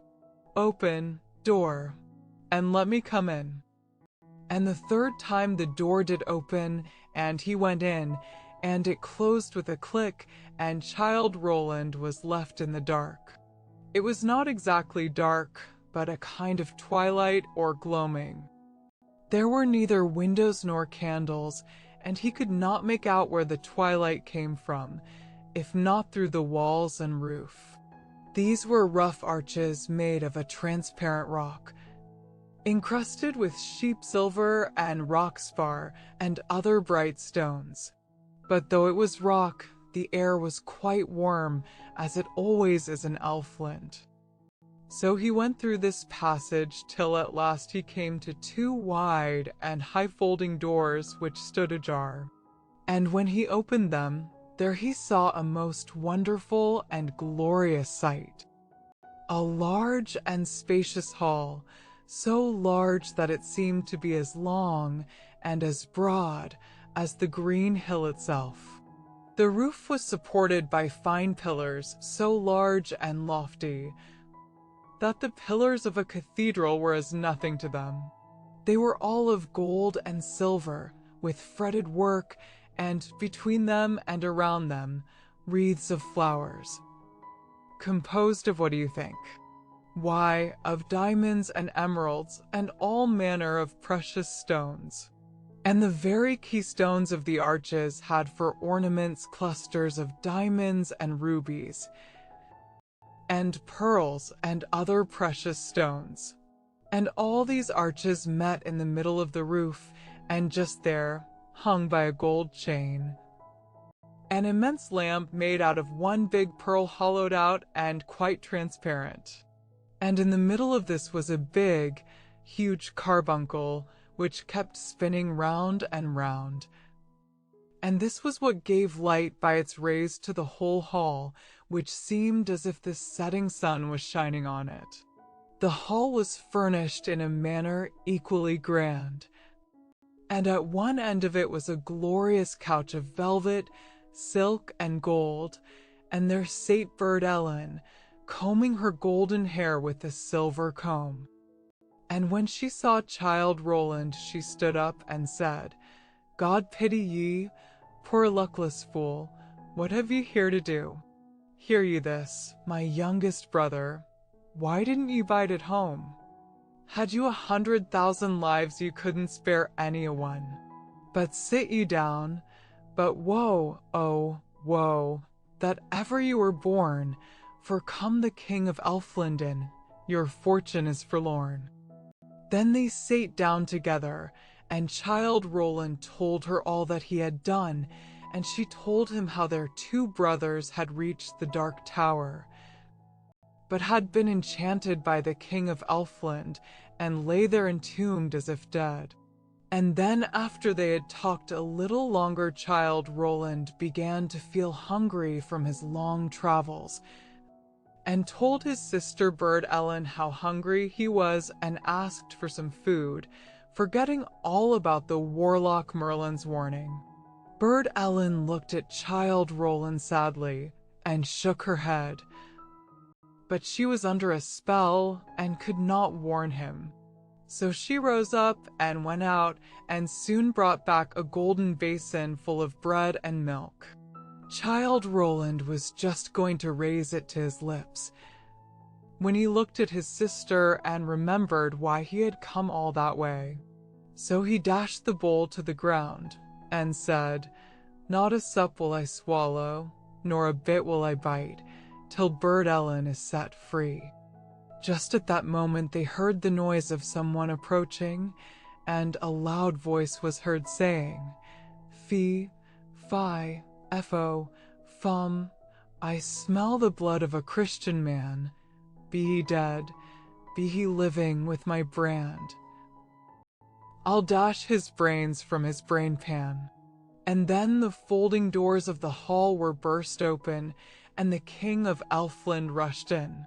Strike then, Bogle, if thou darest, shouted out Childe Roland, and rushed to meet him with his good brand that never yet did fail.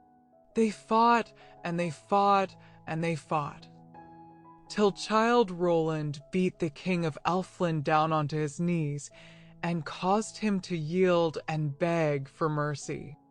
I grant thee mercy, said Childe Roland. Release my sister from thy spells, and raise my brothers to life, and let us all go free, and thou shalt be spared. I agree, said the Elfin King. And rising up he went to a chest from which he took a phial filled with a blood-red liquor. With this he anointed the ears, eyelids, nostrils, lips, and fingertips of the two brothers. And they sprang at once into life, and declared that their souls had been away, but had now returned. The Elfin King then said some words to Bird Ellen, and she was disenchanted. And they all four passed out of the hall, through the long passage and turned their back on the dark tower, never to return again. And they reached home, and the good queen, their mother. And Bird Ellen never went round a church Widershins again. Molly Whuppie, once upon a time there was a man and a wife had too many children, and they could not get meat for them. So they took the 3 youngest and left them in a wood. They traveled and could see never a house. It began to be dark, and they were hungry. At last they saw a light and made for it. It turned out to be a house.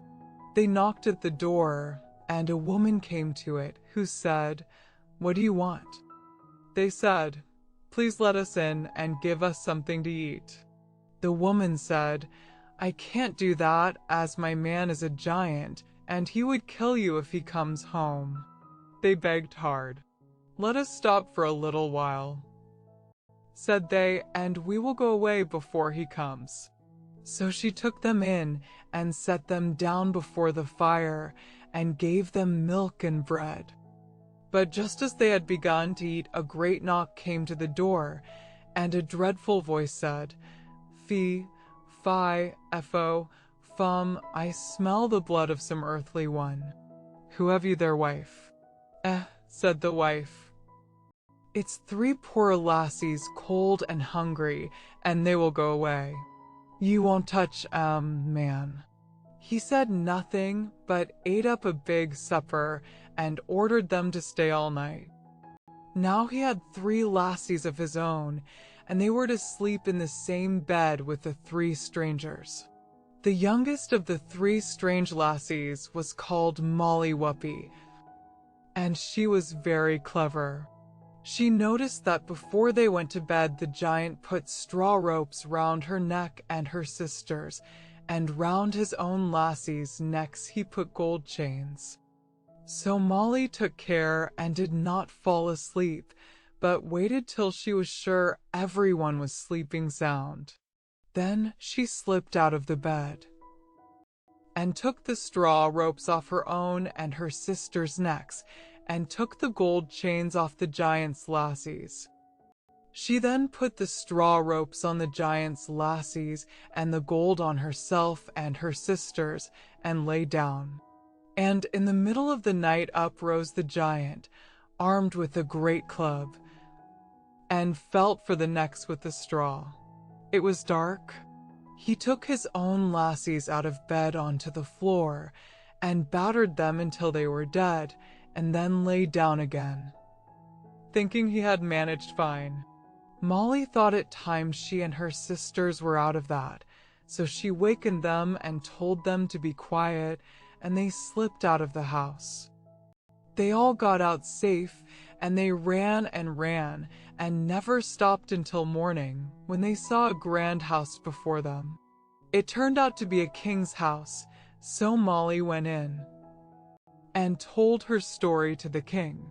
He said, "Well, Molly, you are a clever girl, and you have managed well, but if you would manage better and go back and steal the giant's sword that hangs on the back of his bed, I would give your eldest sister my eldest son to marry." Molly said she would try, so she went back and managed to slip into the giant's house and crept in below the bed. The giant came home and ate up a great supper and went to bed. Molly waited until he was snoring, and she crept out and reached over the giant and got down the sword, but just as she got it out over the bed it gave a rattle, and up jumped the giant, and Molly ran out at the door and the sword with her. And she ran, and he ran, till they came to the bridge of one hair, and she got over, but he couldn't, and he says, "Woe worth ye, Molly Whuppie, never ye come again." And she says, "Twice yet, Carl." Quoth she, "I'll come to Spain." So Molly took the sword to the king, and her sister was married to his son. Well, the king, he says, "Ye managed well, Molly, but if you would manage better and steal the purse that lies below the giant's pillow, I would marry your second sister to my second son." And Molly said she would try. So she set out for the giant's house and slipped in, and hid again below the bed, and waited till the giant had eaten his supper, and was snoring sound asleep. She slipped out, and slipped her hand below the pillow, and got out the purse.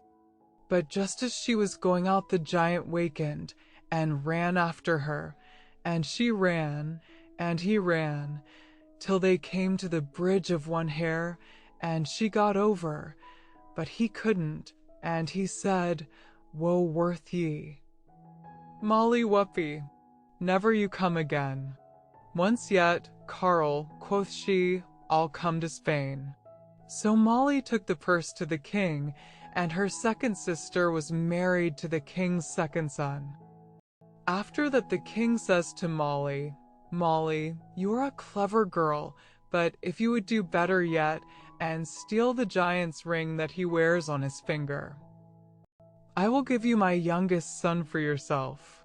Molly said she would try. So back she goes to the giant's house, and hides herself below the bed. The giant wasn't long ere he came home, and after he had eaten a great big supper, he went to his bed, and shortly was snoring loud. Molly crept out and reached over the bed, and got hold of the giant's hand. And she pulled until she got off the ring, but just as she got it off, the giant got up, and gripped her by the hand, and he says, "Now I have catched you, Molly Whuppie, and if I had done as much ill to you as you have done to me, what would you do to me?" Molly says, "I would put you into a sack, and I'd put the cat inside with you, and the dog aside you, and a needle and thread and a shears, and I'd hang you up upon the wall, and I'd go to the wood, and choose the thickest stick I could get, and I would come home and take you down, and bang you till you were dead." "Well, Molly," says the giant, "I'll just do that to you." So he gets a sack and puts Molly into it, and the cat and the dog beside her, and a needle and thread and shears, and hangs her up upon the wall, and goes to the wood to choose a stick. Molly, she sings out, "Oh, if you saw what I see." "Oh," says the giant's wife, "what do you see, Molly?" But Molly never said a word but, "Oh, if you saw what I see." The giant's wife begged that Molly would take her up into the sack till she would see what Molly saw. So Molly took the shears and cut a hole in the sack, and took out the needle and thread with her, and jumped down and helped the giant's wife up into the sack, and sewed up the hole. The giant's wife saw nothing, and began to ask to get down again. But Molly never minded, but hid herself at the back of the door. Home came the giant, and a great big tree in his hand, and he took down the sack and began to batter it. His wife cried, "It's me, man." But the dog barked and the cat mewed, and he did not know his wife's voice. But Molly came out from the back of the door, and the giant saw her, and he after her, and he ran and she ran, till they came to the bridge of one hair, and she got over, but he couldn't, and he said, "Woe worth you, Molly Whuppie, never you come again. Never more, Carl," quoth she, "will I come again to Spain." So Molly took the ring to the king, and she was married to his youngest son, and she never saw the giant again.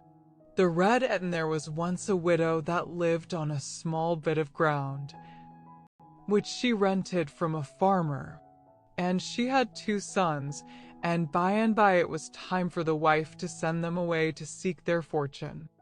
So she told her eldest son one day to take a can and bring her water from the well, that she might bake a cake for him, and however much or however little water he might bring. The cake would be great or small accordingly, and that cake was to be all that she could give him when he went on his travels. The lad went away with the can to the well, and filled it with water, and then came away home again, but the can being broken, the most part of the water had run out before he got back. So his cake was very small, yet small as it was.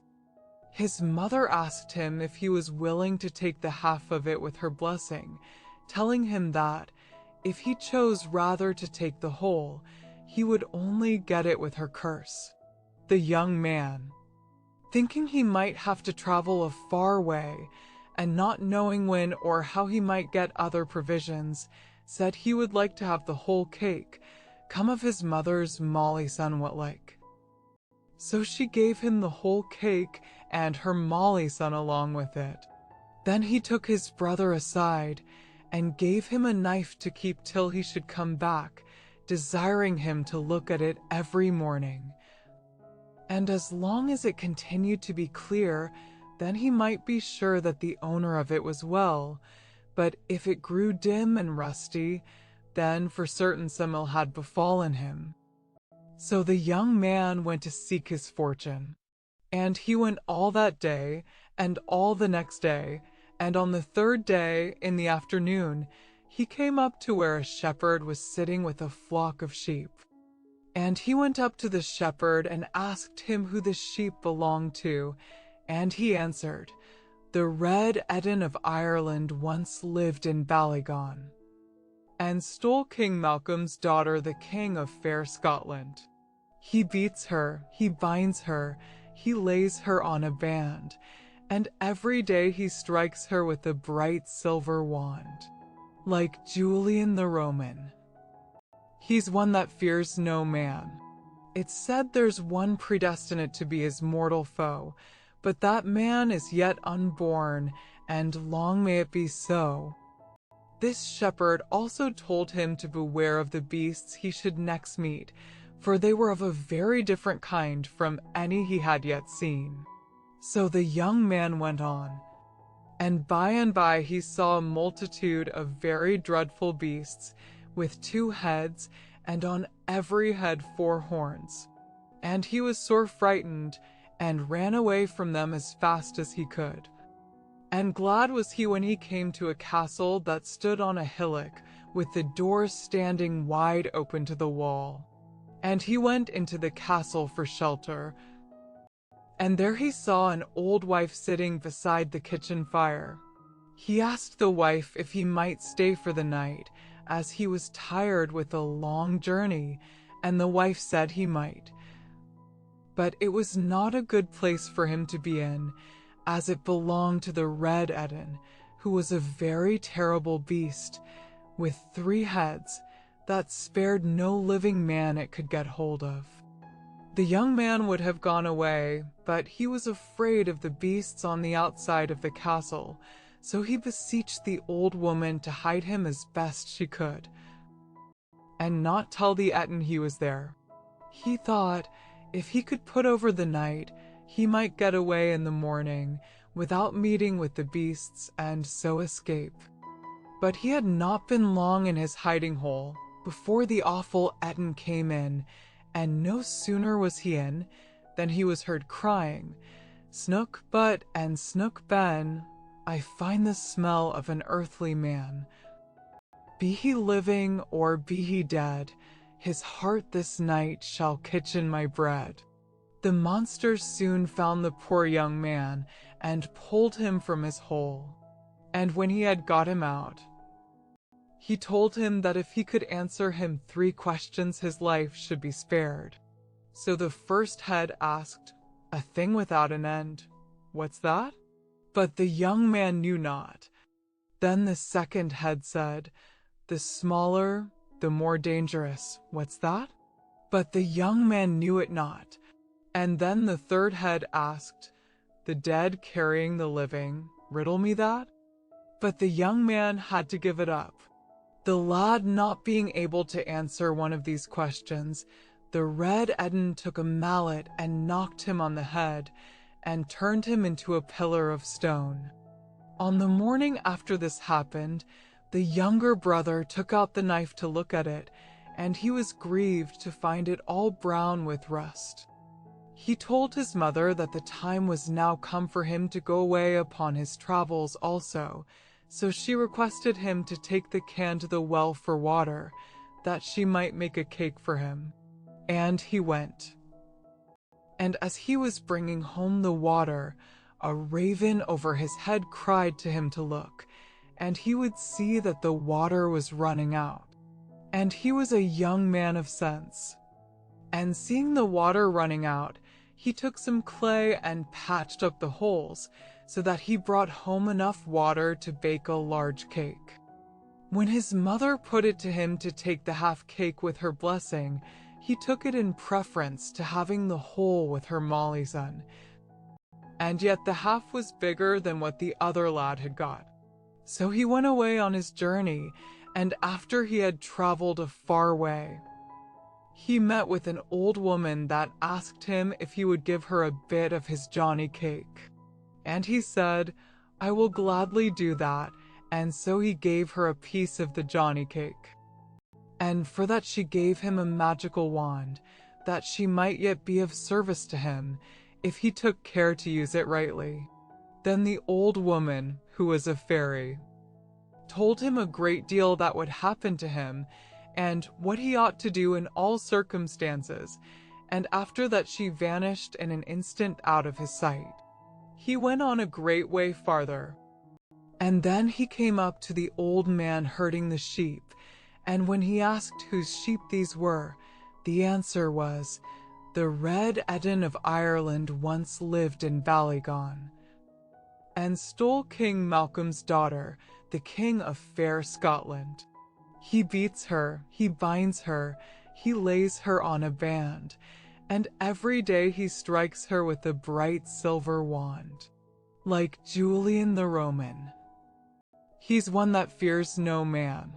But now I fear his end is near, and destiny at hand, and you're to be, I plainly see, the heir of all his land."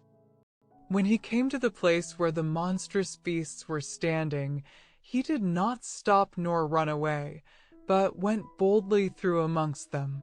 One came up roaring with open mouth to devour him, when he struck it with his wand, and laid it in an instant dead at his feet.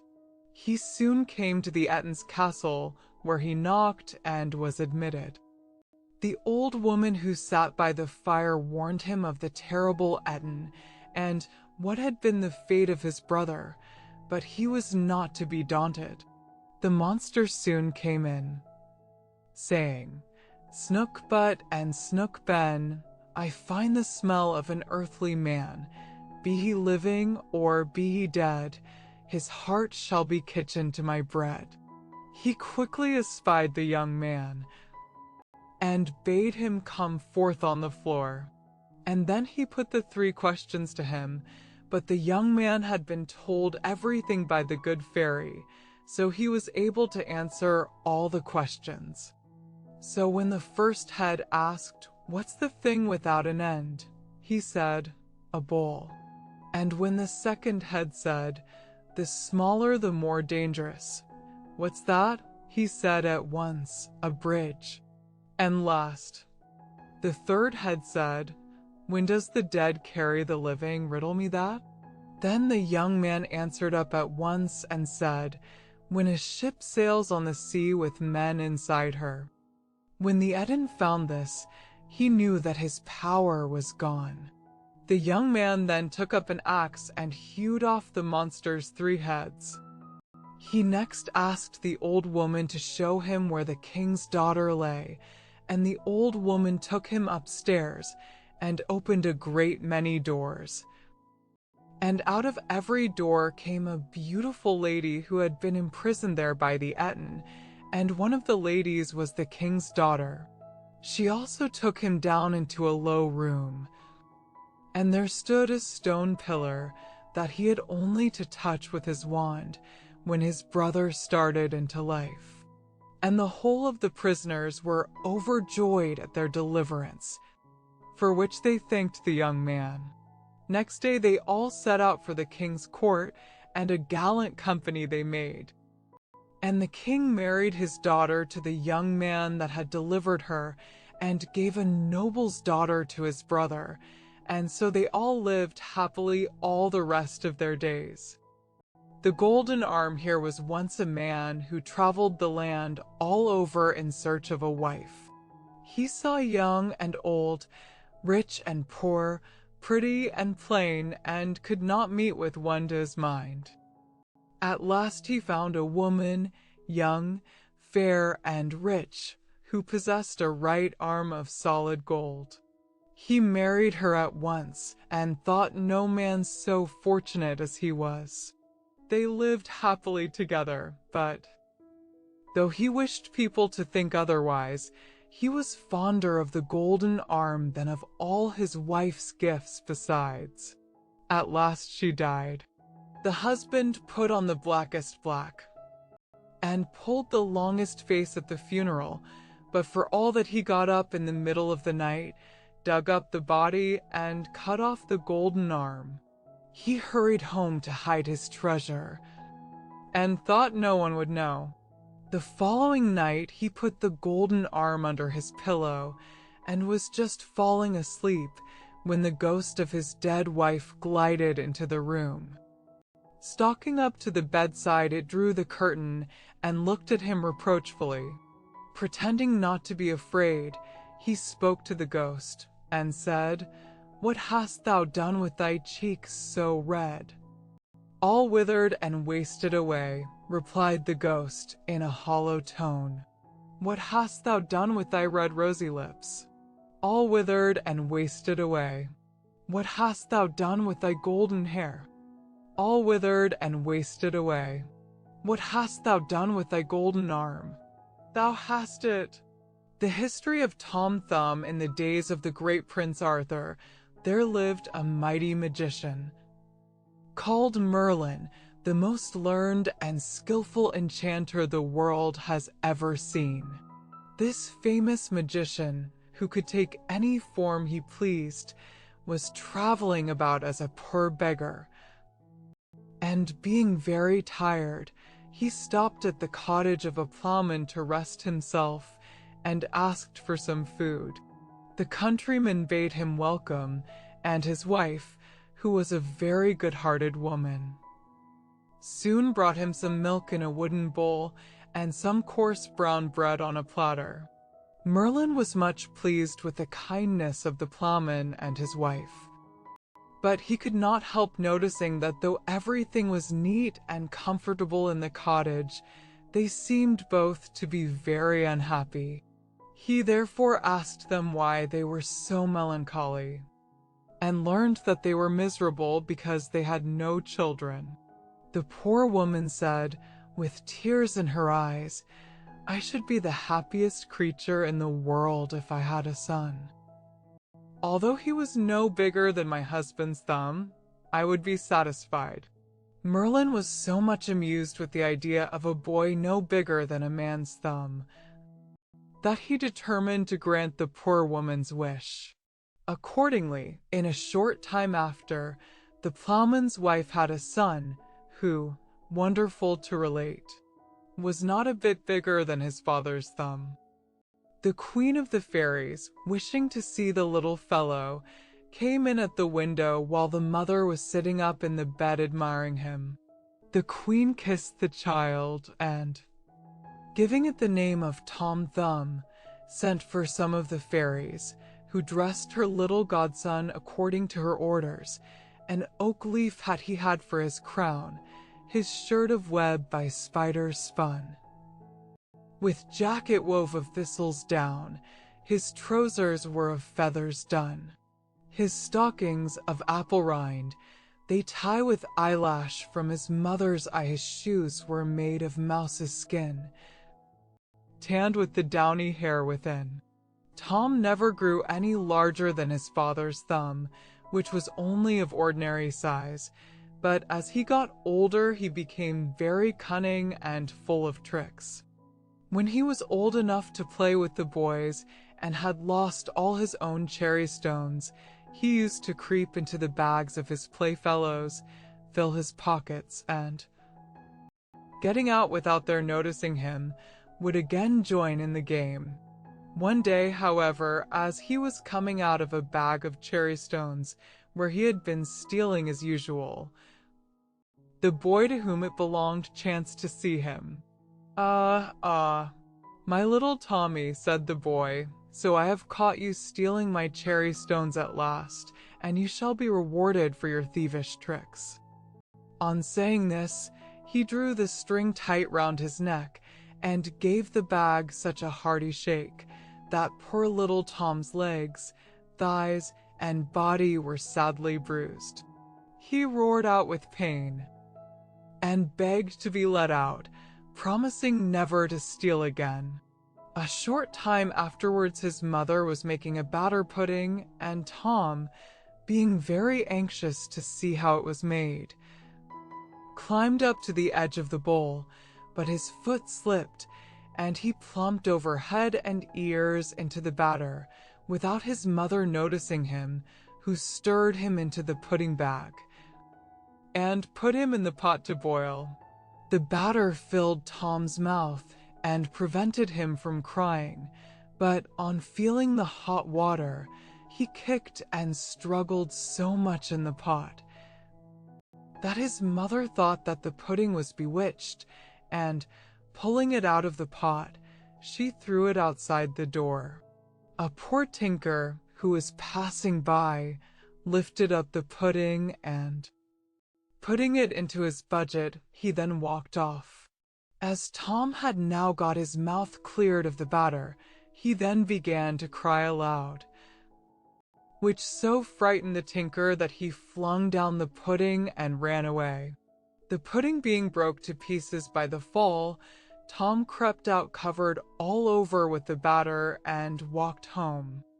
His mother, who was very sorry to see her darling in such a woeful state, put him into a teacup and soon washed off the batter, after which she kissed him and laid him in bed. Soon after the adventure of the pudding, Tom's mother went to milk her cow in the meadow, and she took him along with her, as the wind was very high, for fear of being blown away.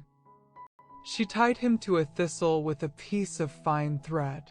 The cow soon observed Tom's oak leaf hat, and liking the appearance of it, took poor Tom and the thistle at one mouthful.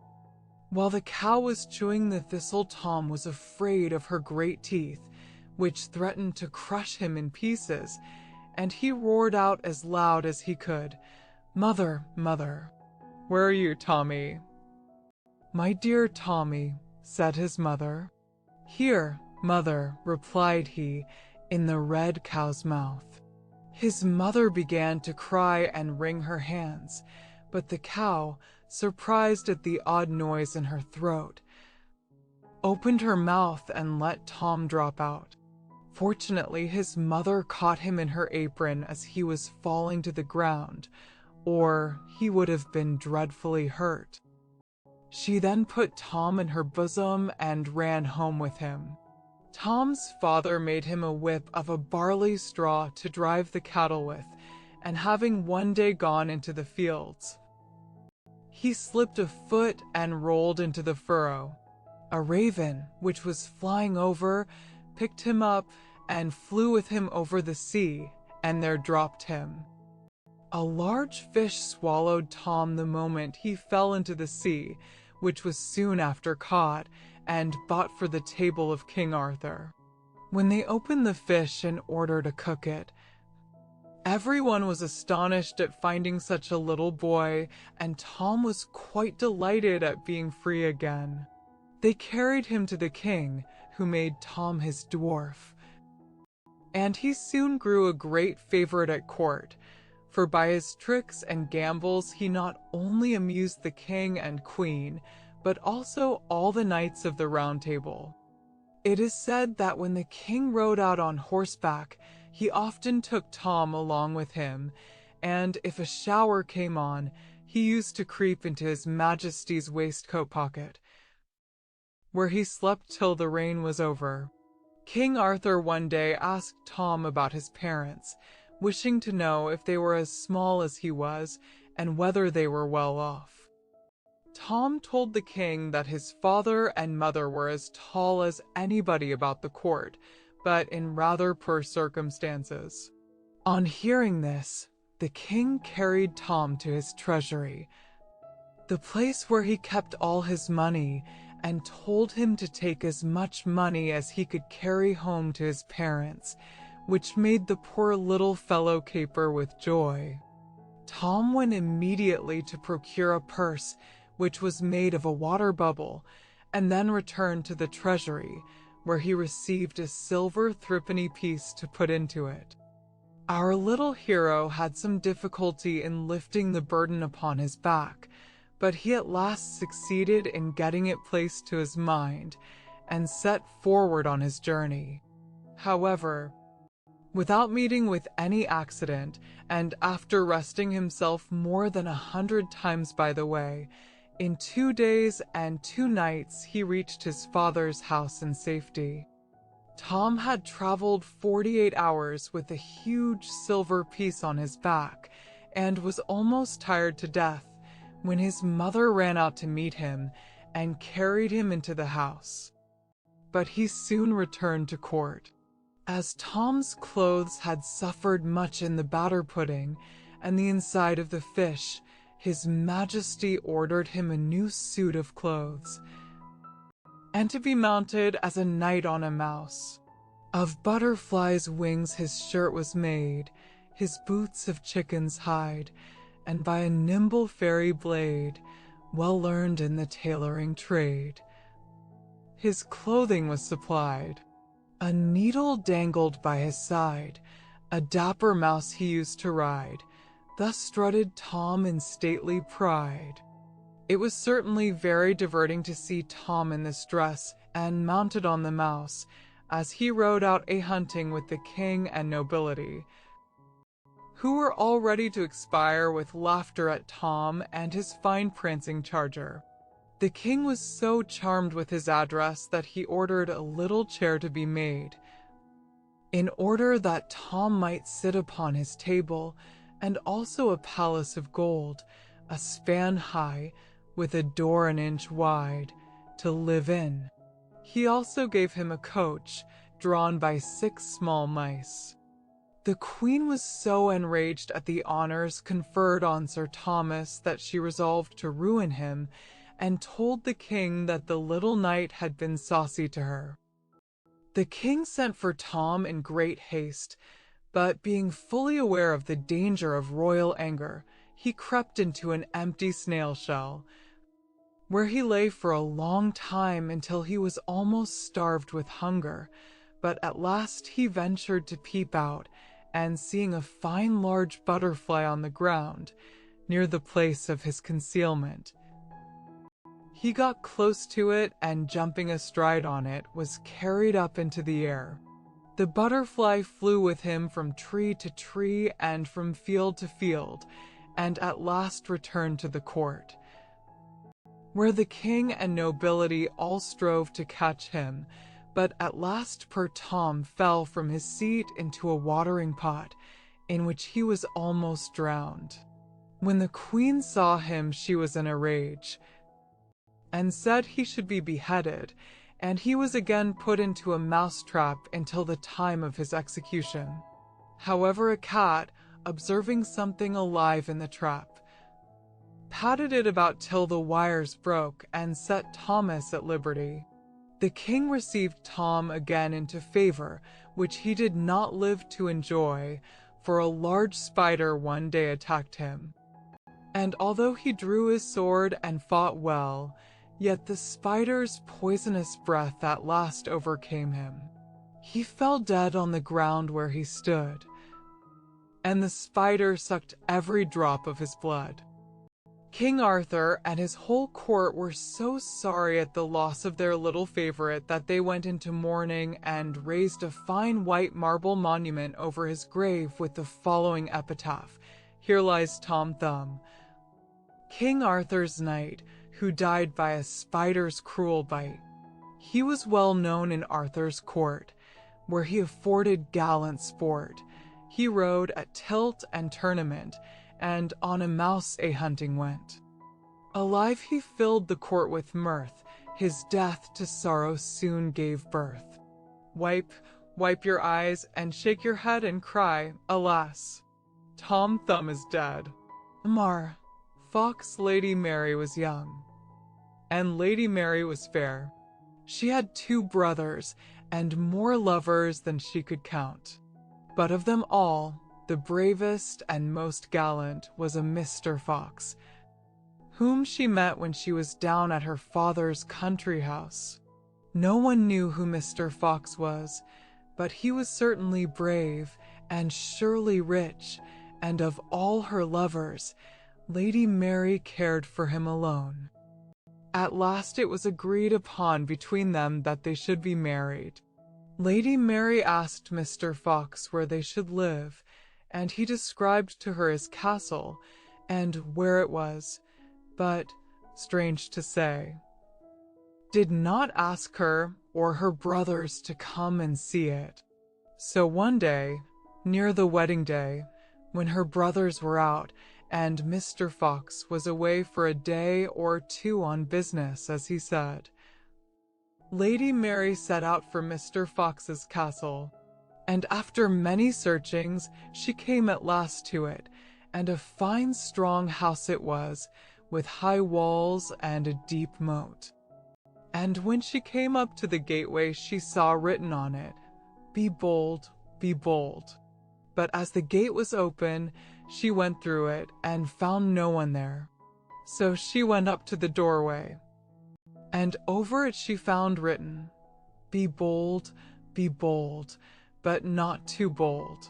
Still she went on, till she came into the hall, and went up the broad stairs till she came to a door in the gallery, over which was written, be bold, but not too bold, lest that your heart's blood should run cold." But Lady Mary was a brave one, she was, and she opened the door. And what do you think she saw? Why, bodies and skeletons of beautiful young ladies, all stained with blood. So Lady Mary thought it was high time to get out of that horrid place, and she closed the door, went through the gallery, and was just going down the stairs and out of the hall, when who should she see through the window but Mr. Fox dragging a beautiful young lady along from the gateway to the door. Lady Mary rushed downstairs and hid herself behind a cask just in time, as Mr. Fox came in with the poor young lady who seemed to have fainted. Just as he got near Lady Mary, Mr. Fox saw a diamond ring glittering on the finger of the young lady he was dragging, and he tried to pull it off, but it was tightly fixed and would not come off, so Mr. Fox cursed and swore, and drew his sword, raised it, and brought it down upon the hand of the poor lady. The sword cut off the hand, which jumped up into the air, and fell of all places in the world into Lady Mary's lap. Mr. Fox looked about a bit, but did not think of looking behind the cask. So at last he went on dragging the young lady up the stairs into the bloody chamber. As soon as she heard him pass through the gallery, Lady Mary crept out of the door, down through the gateway, and ran home as fast as she could. Now it happened that the very next day the marriage contract of Lady Mary and Mr. Fox was to be signed, and there was a splendid breakfast before that. And when Mr. Fox was seated at table opposite Lady Mary, he looked at her. "How pale you are this morning, my dear." "Yes," said she. "I had a bad night's rest last night. I had horrible dreams." "Dreams go by contraries," said Mr. Fox. "But tell us your dream, and your sweet voice will make the time pass till the happy hour comes." "I dreamed," said Lady Mary, "that I went yestermorn to your castle, and I found it in the woods, with high walls and a deep moat, and over the gateway was written, 'Be bold, be bold.' But it is not so." "Nor it was not so," said Mr. Fox. "And when I came to the doorway over it was written, 'Be bold, but not too bold.' It is not so, nor it was not so," said Mr. Fox. "And then I went upstairs, and came to a gallery, at the end of which was a door on which was written, 'Be bold, but not too bold, lest that your heart's blood should run cold.' It is not so, nor it was not so," said Mr. Fox.